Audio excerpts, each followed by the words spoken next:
నమస్తే, welcome to signature studios. నేను మీ మహేందర్. ఈరోజు నా స్పెషల్ గెస్ట్ గురించి మాట్లాడబోయే ముందు గెస్ట్ గురించి ప్రధానంగా హైలైట్స్ చెప్పాలి అని అంటే సర్వేపల్లి రాధాకృష్ణ గారు అంటే ఈ రోజున సెప్టెంబర్ 5వ తారీఖు నాడు టీచర్స్ డే జరుపుకుంటున్నాం. ఉపాధ్యాయుల దినోత్సవం అంటే ఎంత పెద్ద గౌరవాన్ని ఈ భారతదేశానికి తెచ్చిచ్చిందో కొత్తగా చెప్పాల్సిన పనేం లేదు. బతుకుంటే చాలురా భగవంతుడా అనే రోజు నుండి కోవిడ్ వచ్చినప్పుడు ఆ వ్యాక్సిన్ మన చేతులకు అందించి మన మనోధైర్యాలను బలంగా చేసినటువంటి ఫైజర్ కంపెనీ ప్రపంచంలోనే మొదటి వ్యాక్సిన్ని తయారు చేసింది. అంతేకాకుండా భారత్ బయోటెక్ మన భారతదేశం నుంచి ఉత్పత్తి కావడం జరిగింది. అలాంటి ఫైజర్ కంపెనీ యొక్క సీఈఓ గారు ఆయన గ్లోబల్ మొత్తానికి సీఈఓ కమ్ ఇన్ఛార్జ్గా పనిచేశారు. సో డాక్టర్ సుబ్రహ్మణ్య శర్మ గారు, welcome to signature studio sir. నమస్తే సార్, ఒక సుదీర్ఘమైన ప్రయాణం గురించి మాట్లాడాలి అని అంటే ఒక పక్క సర్వేపల్లి రాధాకృష్ణ గారు మీ తాతయ్య గారు. అలాంటి వ్యక్తి యొక్క జీన్స్ మీరు లేకపోతే ఆ తరాన్ని ఈరోజు మీరు ఇండికేట్ చేస్తున్నారు అని అనవచ్చు. సో ఒక పక్క ఫైజర్కి సీఈఓ అవ్వటం అనేది నాట్ ఏ జోక్ యాక్చువల్లీ. బతుకుంటే చాలురా భగవంతుడా అనే స్థితిలో వ్యాక్సిన్ ఇచ్చి మనుషుల మనోధైర్యాలను ధైర్యం చేశారు. అలాంటి కంపెనీకి సీఈఓగా అవ్వటం ఏ రకంగా సాధ్యమైంది? దాని తర్వాత సర్వేపల్లి రాధాకృష్ణ గారి గురించి, ఆయన ప్రయాణం గురించి, మీ ప్రయాణం గురించి. ప్రయాణం అంటే అందరూ అనుకున్నట్టు మేము born with a golden spoon అంటారు. అంతే కదా, కాదా? అంటే అదే. అయితే నేను రిప్రజెంట్ చేసే ఫ్యామిలీ వాళ్ళు వచ్చి ఇప్పుడు ఆయన నాకు వదిలిన ఆస్తి వచ్చి ఒక 30,000 పుస్తకాలండి. ఒక greatest philosopher India ever has seen whom he call himself modern day Swami Vivekananda. ఆ మరి ఒక ఫ్యామిలీలోంచి రావడం అనేది ఒక ఇట్స్ ఎ బ్లెస్సింగ్ అంతే. ఇది మనం చాయిస్గా ఉంది కాదు. So that is where we are born in and only child in 76 years of Indian history ఒక రాష్ట్రపతి భవన్లో పుట్టడం అనేది ఒక సౌభాగ్యం అని చెప్పచ్చు. అక్కడి నుంచి తాతగారు చెన్నైకి రిటైర్ అయిపోయినారు, చెన్నైలో ఉన్నారు. సో నేను చెప్పాలంటే నేను చెన్నై వాళ్ళే చెప్తాను. మాతృభాష తెలుగు అయినా మేమంతా ఓల్డ్ చెన్నై ప్రావిన్స్ నుంచి వచ్చింది కాబట్టి అప్పుడు ఉమ్మడి రాష్ట్రమే అంతా చెన్నైలో వచ్చాము.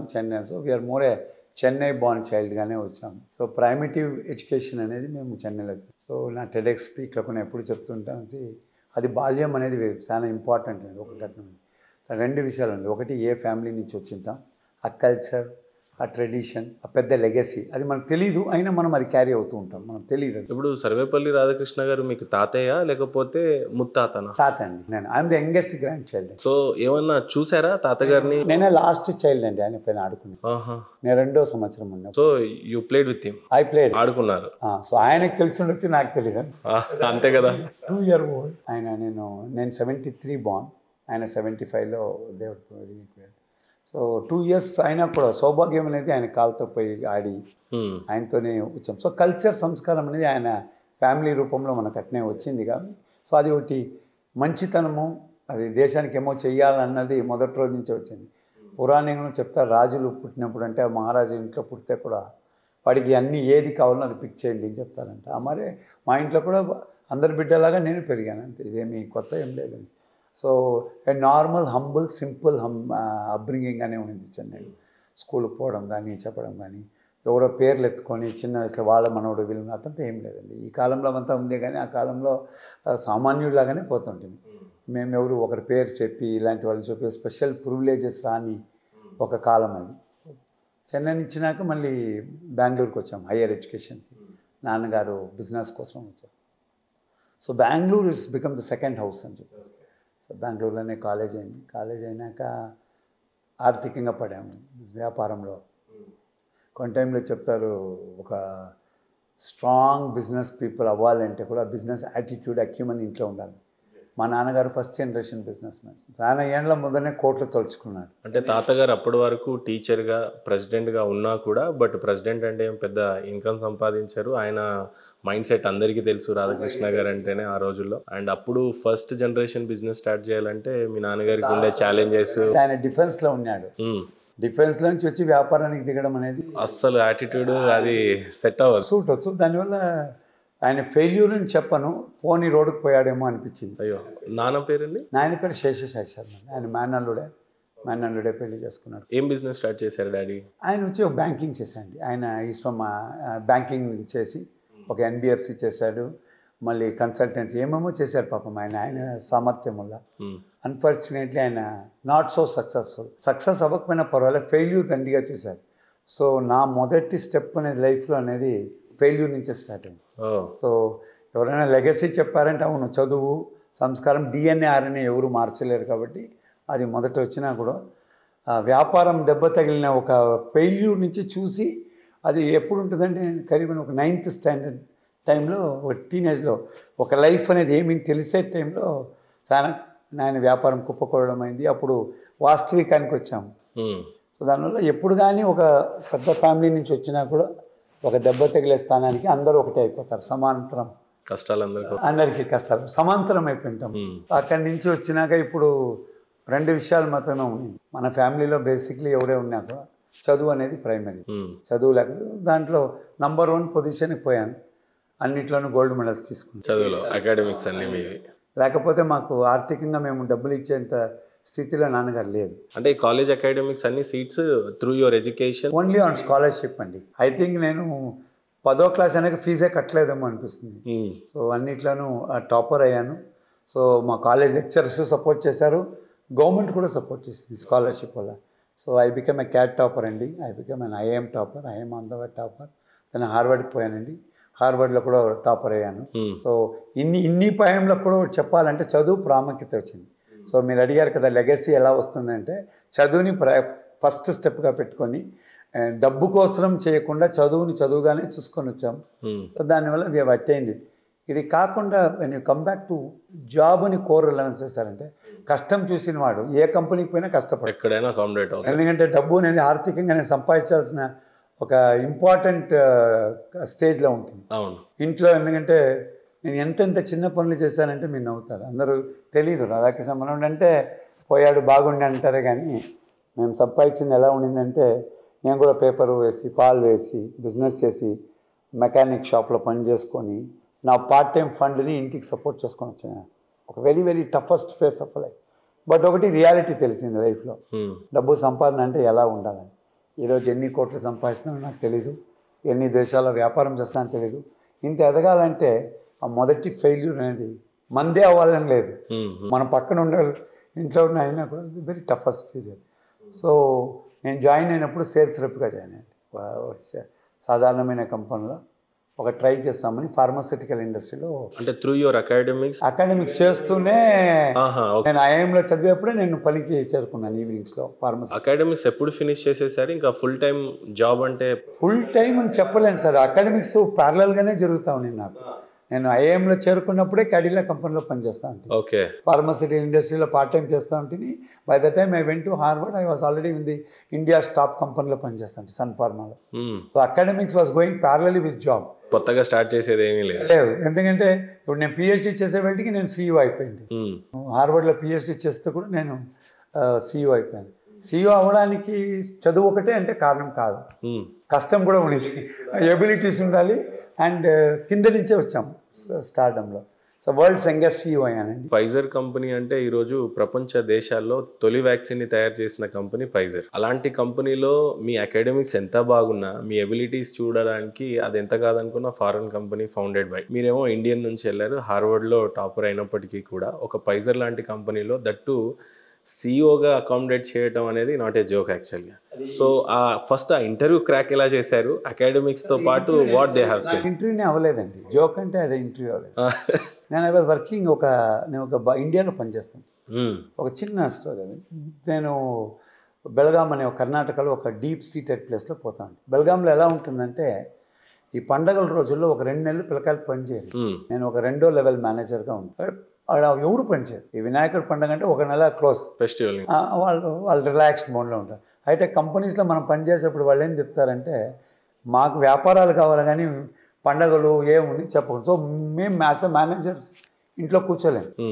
సో మేము పోయి పని చేయాల్సి వస్తుంది. మేము ఫీల్డ్లో చేస్తుంటే కూడా పనిచేసేవాళ్ళు చాలా మంది మామారి మేనేజర్స్ పనిచేసేవాళ్ళు. ఒకరోజు ఒక పెద్ద కంపెనీలో మేనేజర్, ఆ జోక్ ఎలా ఉంటుందంటే, మా స్థాయిలో ఉండేవాళ్ళు మా స్థాయి కంటే కొంచెం చిన్న హోటల్స్లో స్టే చేస్తాం. నాకున్న మేనేజర్ ఏం చెప్పంటే, మీ ఆర్థికంగా మీరు ఎట్టన్నా 2nd క్లాస్ ట్రైన్లో అయినా పోండి, కానీ బట్ పోయేప్పుడు మీరు హోటల్లో ఉండేప్పుడు టాప్ హోటల్. టాప్ హోటల్ ఎందుకండి, మీ ట్రైన్ డబ్బులంతా కొంచెం మిగిలించుకొని రూమ్ పెద్ద రూమ్లో ఉండేది. నేను అడిగాను పెద్ద రూమ్ ఎందుకని, అక్కడ పెద్ద మేనేజర్లు వస్తారు, వాళ్ళ దగ్గర మీరు మీట్ చేసాం కదా. ఇప్పుడు నేను ఒక చిన్న స్థాయి హోటల్లో ఉంటే నా స్థాయి వాళ్ళే ఉంటారు, పెద్ద స్థాయి హోటల్లో పోతే నాకంటే చాలా పెద్ద మేనేజర్లు అంతా చూస్తున్న వాళ్ళకి నాకు చూసే వింతగా ఉండేది. వీడు ఏ కంపెనీలో పనిచేస్తున్నాడు, వీడికి జీతం కూడా తక్కువ, మా సరి సమానంగా ఎందుకు, మేము నాకు ఫస్ట్ క్లాస్ ట్రైన్ పరిస్థితి నేను సెకండ్ క్లాస్లో పోతాను, ఆ డబ్బుని పెట్టి ఆ రూమ్ రెంట్ పే చేసుకుంటాను. అంటే లాజిక్ ఏంటంటే మీరు ఎలా ప్రయాణిస్తారు అనేది ఎవరికి తెలియదు, కానీ ఎలా ఉంటారు అనేది మాత్రం అందరికీ తెలుస్తుంది. నాకేమిటంటే పరిచయం అండి. ఇప్పుడు మీరు ఫ్లైట్లో పోతే ఫ్లైట్లో పోయే వాళ్ళు పరిచయం అవుతారు, బస్సులో పోతే బస్సులో పోయారు. సో ఈ పరిచయం వల్ల మాకేమైందంటే ఒక పెద్ద కంపెనీ మేనేజర్ వచ్చాడు, 2-3 సార్లు నన్ను చూశాడు పనిచేసి. ఇంత సెకండ్ లెవెల్ మేనేజర్ అంటే ఎవడు పని చేయడు, పిల్లకాయలు ఉంటే పని చేస్తారు లేదా, అలా జరిగిపోతుంది. నేను ఇంత పని చేస్తాను. ఒకరోజు నాతో డిన్నర్కి రండి ఈరోజు అన్నారు. నేను చెప్తే డిన్నర్ అంటే వస్తానండి, మాకు ఇంకేం అలవాట్లు లేవు, సరే డిన్నర్కి వస్తాను. నైట్ 1 గంట అయింది, పాపం రాలే, 2 గంటలైనా రాలేదు. ఆయన మళ్ళీ మనకి మరుసటి తర్వాత బ్రేక్ఫాస్ట్లో కనపడి, ఏమి నిన్న పిల్లలేదు సార్, ఒక డాక్టర్ని మీట్ చేశాను.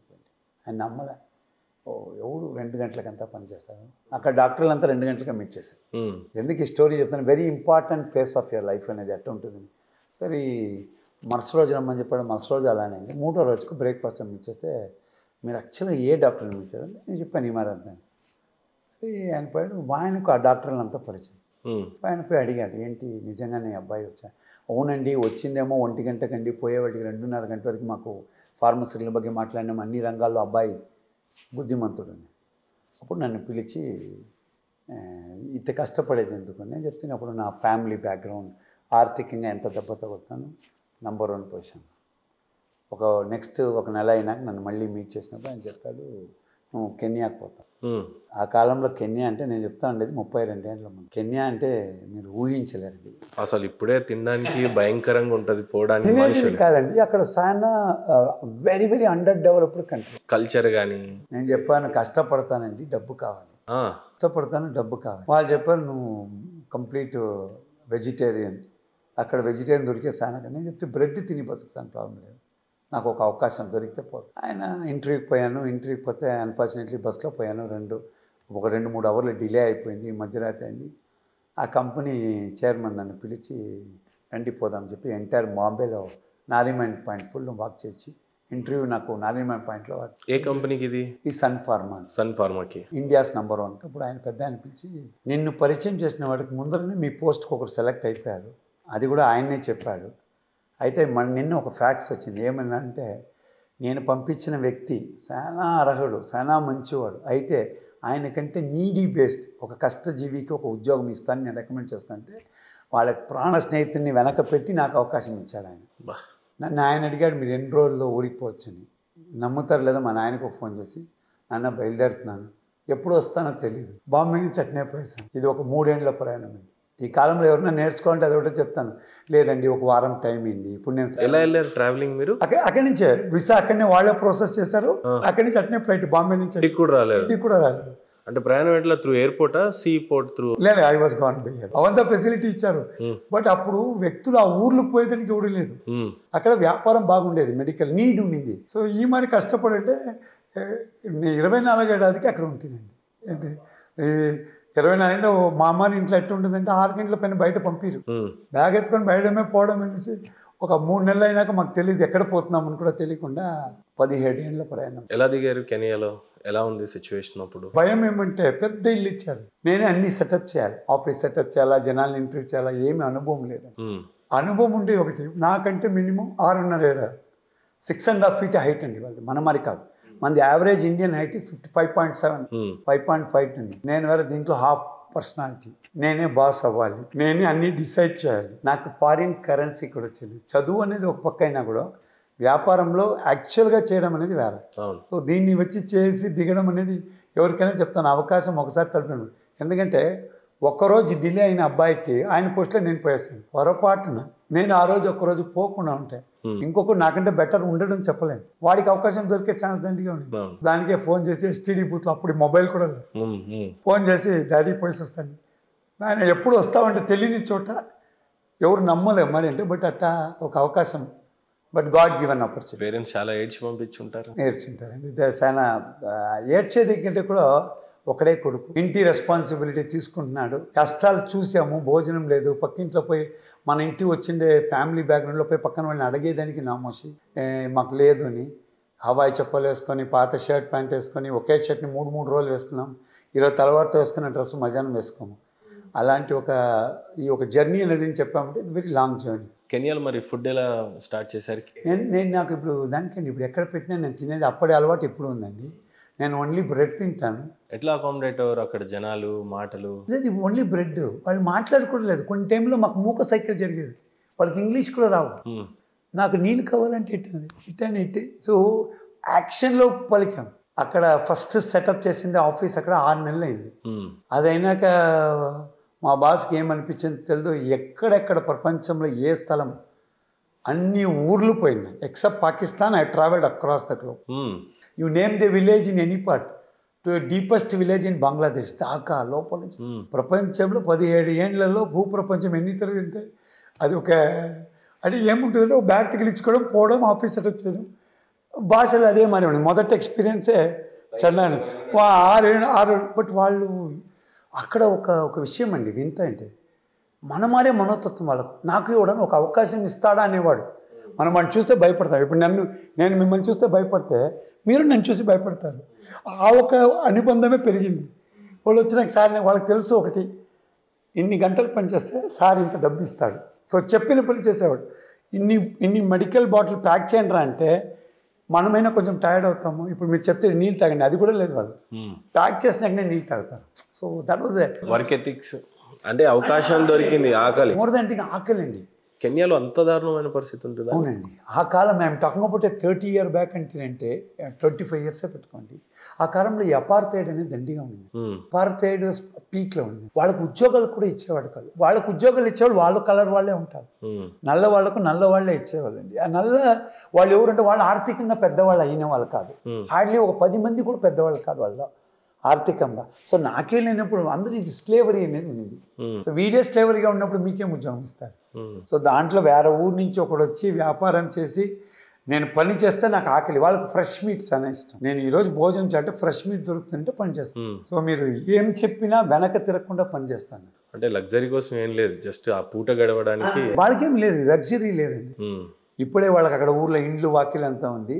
వాళ్ళు దేస్ట్ బీన్ కాల్డ్ స్మాల్ ట్యాచ్డ్, మన గుడిసెలు అని చెప్తాం ఇక్కడ. మన ఇంట్లో అట్నే వాళ్ళు పనుకునేకి వస్తారు వాన పడకుండా. లేకపోతే వానల్లో పని చేస్తారు, ఎండల్లో పని చేస్తారు, మూటలు ఎంతైనా మోస్తారు. వాడికి ఆకలి. ఒక విషయంలో విపర్యాసం ఏమంటే నేను కూడా అట్నే పోయానండి. కొంచెం షర్ట్ ప్యాంటు బాగా వేసుకొని పోయింటాను, కానీ నా ఆకలి కూడా ఒకటి ఆకలే.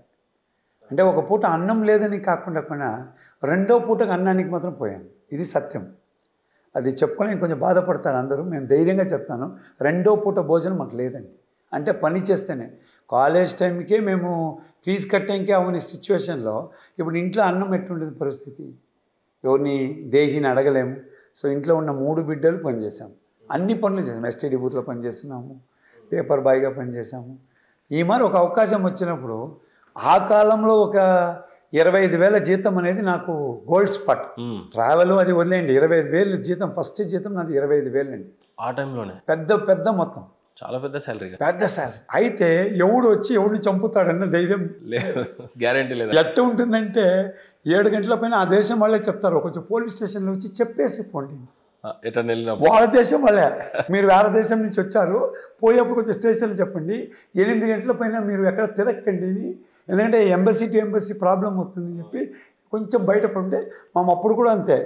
ఇక్కడ వచ్చి సంస్కారము కల్చర్ వల్ల 6 గంటల పైన బయట పోకరా అని మా అమ్మ చెప్తానది. అక్కడ వచ్చి భయంతో 7 గంటలకే బయట వచ్చేస్తాను. బట్ ఒకటండి, ఆకలి తెలిసిన వాడికి నొప్పి తెలిసిన వాడికి అండి ఎంతైనా కృషిస్తారు. సో నా లైఫ్ ట్యాగ్ లైన్ అంతే అండి, ఏదైనా తెగించేళ్ళారు అంతే లైఫ్లో ముందుకి. దెన్ ఫైజర్కి ఎలా సార్? సో ఇది అయిన కొన్ని రోజులు అయిందండి. ఈ సన్ ఫార్మాలో నేను సన్లో గ్లోబల్ వైస్ ప్రెసిడెంట్ అవుతానండి. From a depot manager to be global vice president. ఇండియాలోనే బిగ్గెస్ట్ కంపెనీ, సారీ వరల్డ్లో ఇప్పుడండి, అప్పుడు కాదు. అప్పుడు ఒక 200 కంపెనీలు ఉన్నాయి. అంటే మీకు మంచి కాంట్రిబ్యూషన్ ఇచ్చారు కంపెనీ. అవునవును. లేదు, ఇండియాలో అప్పుడు ఫార్మస్యూటికల్ లేదండి. మీకు చెప్పాలంటే అప్పుడు పెద్ద కంపెనీ ఉండేది గ్లాక్సో ఒకటే. గ్లాక్సో కూడా బొరూస్ వెల్కమ్ అనే కంపెనీతో టైఅప్ అయింది. సో ఫారిన్ కంపెనీ వాళ్ళు ఆర్థికంగా సపోర్ట్ చేస్తేనే ఒక 4-5 కంపెనీ వచ్చింది. ఆ టైంలో రెడ్డీస్ అప్పుడే బయట వస్తున్నారు. మన హైదరాబాద్లో డాక్టర్ రెడ్డీస్ #1 ఇండియన్ కంపెనీ. ఆ కాలంలో అప్పుడే కళ్ళు తెరిచారు. డాక్టర్ ఆంజిరెడ్డి గారు ఒక విజనరీ, అతను అప్పుడే పెరుగుతున్నారు. ఈరోజు వరల్డ్ ర్యాంకింగ్లో టాప్ ఫార్మా కంపెనీస్ అంటే #1 ఈజ్ ఫైజర్ అండి. Pfizer. #1 in India is Sun Pharma అండి. సో వరల్డ్ ర్యాంకింగ్లో 2 టాప్ కంపెనీస్లోనే ఉన్నాయి. ఇద్దరు అదృష్టం మామూలుగా లేదు మీది. బట్ నేను పనిచేసేప్పుడు 193వ స్థానంలో సన్ ఫార్మా. ఓ, in a span of 2 years అండి. Sun Pharma is founded in India అండి, ముంబై బేస్డ్ కంపెనీ. బట్ ప్రపంచవ్యాప్తంగా స్ప్రెడ్ చేసింది నేనే అండి. ఒక 190 దేశాల్లో సెటప్ చేశానండి 2 ఏళ్లలో. అంటే యావరేజ్గా 2000 కిలోమీటర్లు పర్ డే ట్రావెల్ చేస్తాను. బ్యాగ్ వేసుకోవడం అంతే. ఇక్కడ ఒక ఎయిర్ క్రాష్ ఎంత డ్యామేజ్ అయింది, అక్కడ మేము ఎయిర్లో ఎక్కినప్పుడే చచ్చిపోయేది కన్ఫర్మ్ లేక, ఎందుకంటే అక్కడ 32 సీటర్ల ఫ్లైట్. అండర్స్టాండ్. అదంతా ఇక్కడ వచ్చి 200 232 18 మనకి ఇక్కడ టెంపో లాగా, అక్కడ చిన్న చిన్న ఎయిర్క్రాఫ్ట్ అన్నీ ఈ షెడ్ నుంచి బయట ఎన్నోసార్లు క్రాష్ లైన్లు అయినాయి. జీవితంలో పోరాడి వచ్చిందంటే అంతే అండి. 32 సీట్ల 16 సీట్లే. వాడు కరెక్ట్గా దింపితే ఆ రోజు నాకు బోనస్ అండి. మనోడు అందరూ అంటుండే, నేను చెప్తే ఒక కాలేజీలో సెమినార్ చెప్పాను, ఎయిర్ క్రాష్ చాలా బాధించింది మనల్ని. ఇప్పుడు మా ఇంట్లో చెప్తే ఎయిర్ ఇండియా పోకండి, ఇంకోటి పోకండి భయపిస్తారు. నేను అదే చెప్తాను, వాడు ఎయిర్ ఇండియా వాళ్ళు ఏమో తప్పు ఉండొచ్చుని, హాస్టల్లో తినే వాళ్ళది ఏం తప్పు, తలరాత అనేది. సో ఇక్కడ వచ్చి ఎయిర్ క్రాఫ్ట్ నార్మల్ ల్యాండింగ్ రోజుకు ఒక 2 అయితే పెద్ద విషయం. ఏదో ఒక సౌండ్, ఏదో ఒక వీల్ పంచర్ అయ్యేది. మన 2 వీలర్ లాగా ఉంటుంది అక్కడ. అది ఒక పల్లె నుంచి ఒక 150 కిలోమీటర్ ట్రావెల్లో మేము బస్సులు ట్రైన్లు పోదు కాబట్టి ఈ బండ్లన్నీ తిరుగుతూ ఉంటాం. సో జీవితపైన ఆశ వదిలి ఒక ఆశయాని కోసం తిరిగిన కాలాలు అది.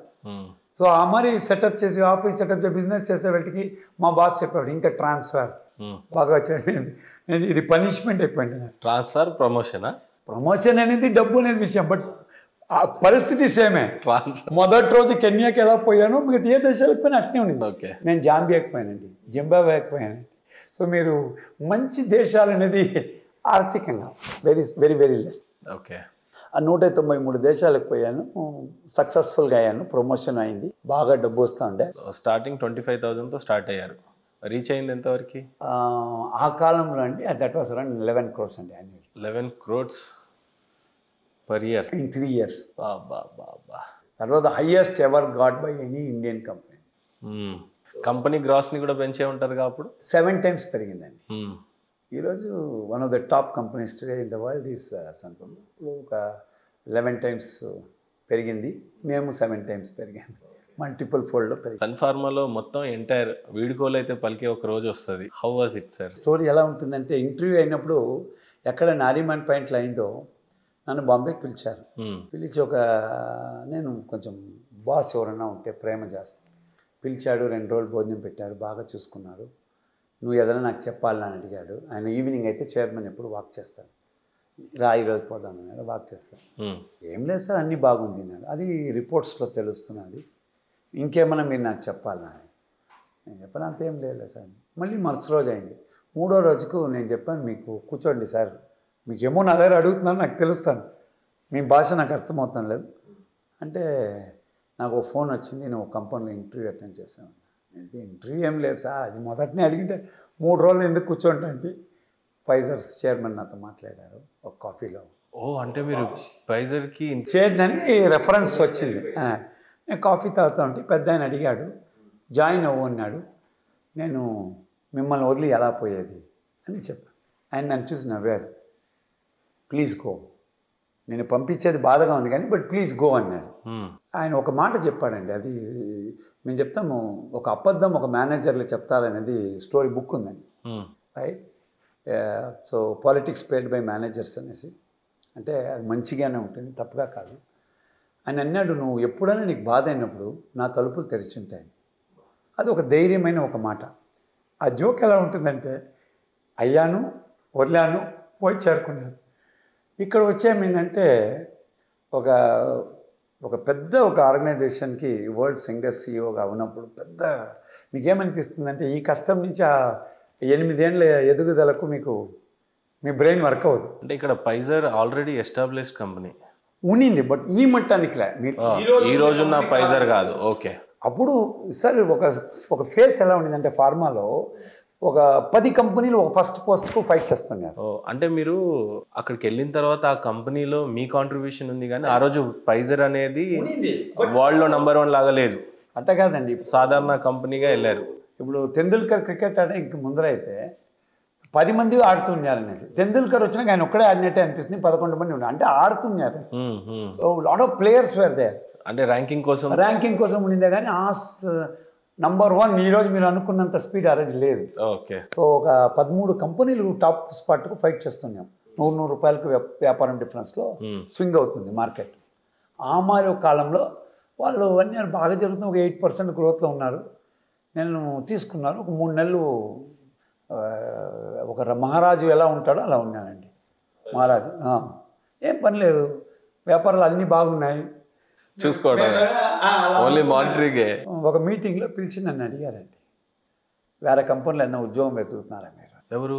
Board of director. ఫైజర్ వాళ్ళండి. కన్ఫర్మ్ అయిపోయింది. ఫైజర్లో మీరేమి వేరే ఉద్యోగం ఏదైనా వెళ్తున్నాను అడిగితే, ఏందండి ఇది టాప్ పొజిషన్కి వచ్చేసాను, ఇంకెందుకండి ఇంకో ఉద్యోగం వెళ్తాను? లేదు అడిగామని చెప్పాడు. మళ్ళీ ఒక 2-3 నెలలు అయినాక మళ్ళీ అదే క్వశ్చన్ వచ్చింది. నేను చెప్పాను, మీరేమో నాతో పొరపాటు పడుతున్నారు, మరి మీరు ఒక వరల్డ్స్ నెంబర్ 1 కంపెనీ ఎవరని. లేదండి, పోయిన 3 నెలలకు ఈ 3 నెలలకు మంత్ క్వార్టర్లీ గ్రోత్లో 8%. అది నువ్వు ఉన్నా 8% వస్తుంది, నువ్వు లేకపోయినా what is that contribution as you ask me.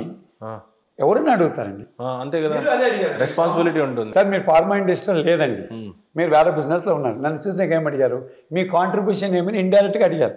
So వాళ్ళు ఉండేవాళ్ళు ఏం అడుగుతారు, నువ్వు వచ్చే ముందు అంతే ఉండేది, నువ్వు వచ్చినాక అది. So what is that contribution అని అడిగితే, అన్నీ బాగా జరిపేదని కదా ఒక CEO అని. కాదండి, డిప్రెషన్ లాగా పోయి నేను ఎవరు నీకు తలుపు తెరిచాడో ఆయనకు ఫోన్ చేశాను. అన్నా నాకు ఈ కంపెనీ పట్టలేదు, మీ కంపెనీకి వస్తాను. ఇది ఎంతోమంది ఎంప్లాయీస్కి ఒక గైడెన్స్ చెప్తానండి, దానికి ఈ స్టోరీ చెప్తాను. ఏ కంపెనీలో మేనేజర్ పోయినా, అన్నా నువ్వు పోయిసరా, నేను ఉన్నాను, ఎప్పుడన్నా రా అనే ఒక డైలాగ్ ఉంది కదండి. ఆ జ్ఞాపకం వచ్చి ఆయనకు ఫోన్ చేశాను. సార్ వద్దు వచ్చేసి ఆయన అన్నాడు, ఇప్పుడు నాకు వేకెన్సీ. నేను అడిగాను, ఇది ఏమైనా న్యాయం? ఆయన అన్నాడు, నా దగ్గర పోయేప్పుడు నువ్వు సక్సెస్ఫుల్ వైస్ ప్రెసిడెంట్గా పోతుంది, ఇప్పుడు ఒక కంపెనీలో ఫెయిల్డ్ CEOగా వస్తావు. ఓకేనండి, ఇట్స్ పర్ఫెక్ట్ మేనేజ్మెంట్. ఆయన తప్పు కాదండి, అల్టిమేట్ అది నిజం కూడా కాదు. అది మళ్ళీ నాకు చెప్పాడు ఆయన. అది అయినాక ఒక సంవత్సరం అయినాక మళ్ళీ మీట్ చేస్తే ఆయనకు రీజన్ చెప్పాడు. నువ్వు పోయేప్పుడు నీకు ధైర్యం చెప్పాను, నా దగ్గర ఒక నంబర్ 1 నా స్కూల్లో చదివే పిల్లకాయ ఫస్ట్ ర్యాంక్ తెచ్చావని ఎదుగుదల పోతున్నాను, నేను సపోర్ట్ చేశాను. ఆ కంపెనీలో ఫెయిల్ అయిన స్టూడెంట్ని నేను తెచ్చుకోవాలని నా ఉద్దేశం ఉండదు. నా కంపెనీలో ఉండేంత వరకు నువ్వు నంబర్ 1. ఎప్పుడైతే ఆ కంపెనీలో ఫెయిల్యూర్ అయినా ఒక షాడోతో వస్తాను. నేను చెప్తే నీ కోపం, వయసు తెలియదు, 28 ఏళ్ళకి ఏం తెలుసు. ఫోన్ దడారిని పెట్టేసి పోయేసి ఇంట్లో కూర్చుంటే ఒక వారం లీవ్ తీసుకున్నాను. మళ్ళీ ఒక బోర్డ్ మీటింగ్ ఆర్గనైజ్ చేశాను. This is the entire twist in the pharma industry అండి. ఇండియన్ వరల్డ్ ఫార్మా చరిత్రలో ఒక దాఖలాత అనేది, ఒక రికార్డ్ అనేది ఒక టర్నింగ్ పాయింట్ వీక్ అండి. ఇది it is made a book అండి. I will give you. నా పైన ఒక పుస్తకాలు దండిగా ఉన్నాయి, దీంట్లో ఇది ఒక పుస్తకం అండి. ఈ ఒక వారం తలుపు వేసుకొని ఇంట్లో కూర్చొని ఒక వారం అయినాక బోర్డ్ మీటింగ్ చేసి, మీ దగ్గర డబ్బు ఎంత ఉంది అని అడిగానండి. వాళ్ళు నవ్వేశారు. ఫైజర్ కంపెనీనే board of directors director chairman ఇక్కడ అడిగాడు, ఏందండి ఇంత ఇట్లా అడిగేశారు మీరు? లేదండి, మీ వ్యాపారం కాకుండా మాకు ఇంత సర్ప్లస్ ఉంది అని చెప్పి, నేను దాన్ని ఉపయోగించుకోవచ్చు. కంపెనీ డెవలప్మెంట్కే పెట్టిండేది కార్పొరేషన్. నా డబ్బు నాకు ఫ్రీడమ్ అండి, సైన్ చేశాను. వాళ్ళు చెప్పారు సైన్ ఏం చేయకపోతాను. నేను చెప్తే టాప్ 17 కంపెనీస్ ఇన్ ద వరల్డ్ని కొనపోతాను. ఫైజర్ కొంటుందని. ఫైజర్ విల్ బై 17 కంపెనీస్ అని. ఆ 17 కంపెనీస్ ఎవరంటే ఒక్కొక్కటి 25 పేటెంట్లు పెట్టుకుంటామండి. మీరు నంబర్ 1 పొజిషన్లో ఉన్నారు సార్, మిమ్మల్ని నేను కొంటానంటే వినేవాడు ఏమంటారు? అంతే కదా. నేను చిన్నవాడిని కొనలేను, కొంటే నాకు అర్థం కాదు. ఎందుకంటే కంపెనీ న్యాచురల్ గ్రోత్ని పోవాలంటే M&As, మర్జర్ అండ్ అక్విజిషన్ ఇది. Today I'm called as an M&A expert అని. World wide I'm called as M&A expert. Pharma industry కాకుండా అన్ని ఇండస్ట్రీకి ఒక ఐ ఓపెనర్ అయిన రోజు అండి. అని అన్నాడు, ఏమో అయిపోయింది అబ్బాయికి, అయినా మీ డబ్బు మీ CEO సైన్ చేయండి. $1 బిలియన్ అండి. I cannot tell you the number, huge money. నా లైఫ్లో అంత నంబర్ 0 కూడా తెలియదు. ఒకే క్వశ్చన్ అయ్యారు, ఇన్ని కంపెనీలు నిజంగానే అమ్ముతారా?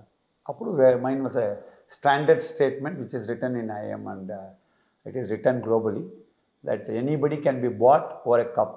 Anybody can bought ₹1 more or ₹1 less. మిమ్మల్ని నేను కొనాలంటే ₹1 మోర్ అన్నా ఉండదు, తక్కువ ఉండదు, కానీ కొనడం అంతా ఖచ్చితం. అందరూ నవ్వారు, కాదు అన్నారు. అది అయింది. అది అయిన ఒక 2 నెలలకు ఒక ఆయన నన్ను మీట్ చేశారు హాంకాంగ్ ఎయిర్పోర్ట్లో.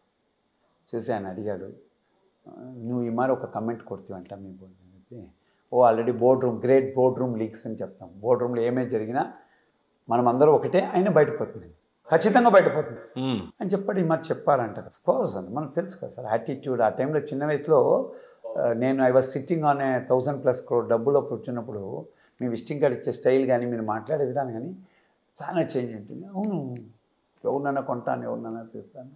ఆయన ఎవరిని కూడా నేను అడగలేదు, పరిచయం కూడా చేసుకోలేదు.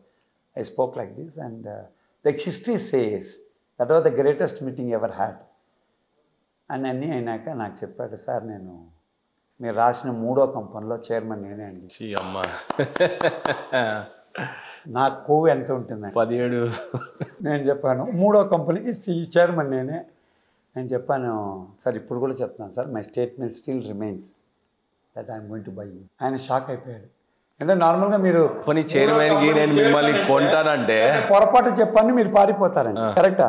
సో ఇంకా కామన్గా ఇట్స్ అ కొలోకియల్ లాంగ్వేజ్లో మీ గురించి నేను ఏదో కమెంట్ చేస్తుంటాను, అన్నా సారీ నేను I'm not really mean it, నేను అర్థం చెప్పలేదు, అది మార్చే మిమ్మల్ని కొనపోతానండి.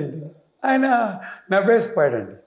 ఇది అయిన ఒక 10 రోజులకు నాకు నా పిఏ పరిగెత్తి వచ్చింది. నేను అప్పుడు సింగపూర్లో. ఏం కంపెనీ సార్? ఏమైనా పరిగెత్తి వస్తే పిఏ పరిగెత్తి వచ్చి, సార్ మీరు బంగీలో ఉంటే please rush to my cabinet, fax వచ్చి ఇచ్చింది. వాళ్ళు రాశారు నాకు, ఆ company chairman, if the numbers are right I'm ready for a sale అని. వాహ్, అది భారత చరిత్రలో, ప్రపంచ చరిత్రలో నంబర్ 1 కంపెనీ అండి Parke Davis. Gelusil company. Pfizer the first company to cure the world. వాళ్ళకి 18 పేటెంట్లు కొన్నామని. దాని title buying a company or a cup of coffee అని బుక్ వచ్చిందండి. నేను కాఫీ షాప్లో కాఫీ తాగినప్పుడు ఒక కంపెనీ డీల్ అయింది. ఎలాంటి పేటెంట్ ఉండింది సార్ ఆ company? Almost all 18 products are Phensedyl no product. Almost 18 products are brand. వాళ్ళు ఒక్కరిదే ఫౌండింగ్ రీసెర్చ్ ఆ కంపెనీ కొనేసాను. ఇది కొనే దాంట్లో మా పైపు మా చైర్మన్కి చెప్పానండి, ఇది కొనపోతున్నాను. చెప్పారు, ఆల్రెడీ నేను అందరు పిచ్చోళ్ళు అంటున్నాను నాన్న, ఎవరికి చెప్పక పని అయ్యేంత వరకు. ఎందుకంటే పిచ్చోళ్ళ 18 కంపెనీలు ఎవడు కొంటాడు. సరే కొన్నామండి. అది ఏమొచ్చింది, ఆయన బోర్డ్ ప్రెస్ మీట్ పెట్టాం. ప్రెస్ మీట్లో ఆయన అన్నాడు, జోక్ ఏమంటే, నువ్వు 2 రూపాయలు తక్కువ చెప్పినా నేను అమ్మింటాను. నేను చెప్తే నీకు 5 రూపాయలు జాస్తి అయినా నేను కొని ఉంటానండి. అండ్ మా చైర్మన్ ఇచ్చిన డబ్బులో 1/4 దాన్ని కొన్నానండి. మా చైర్మన్ ఆ కంపెనీకి ఒక డబ్బు ఇచ్చాను, దాంట్లో 1/4 కొన్నానండి.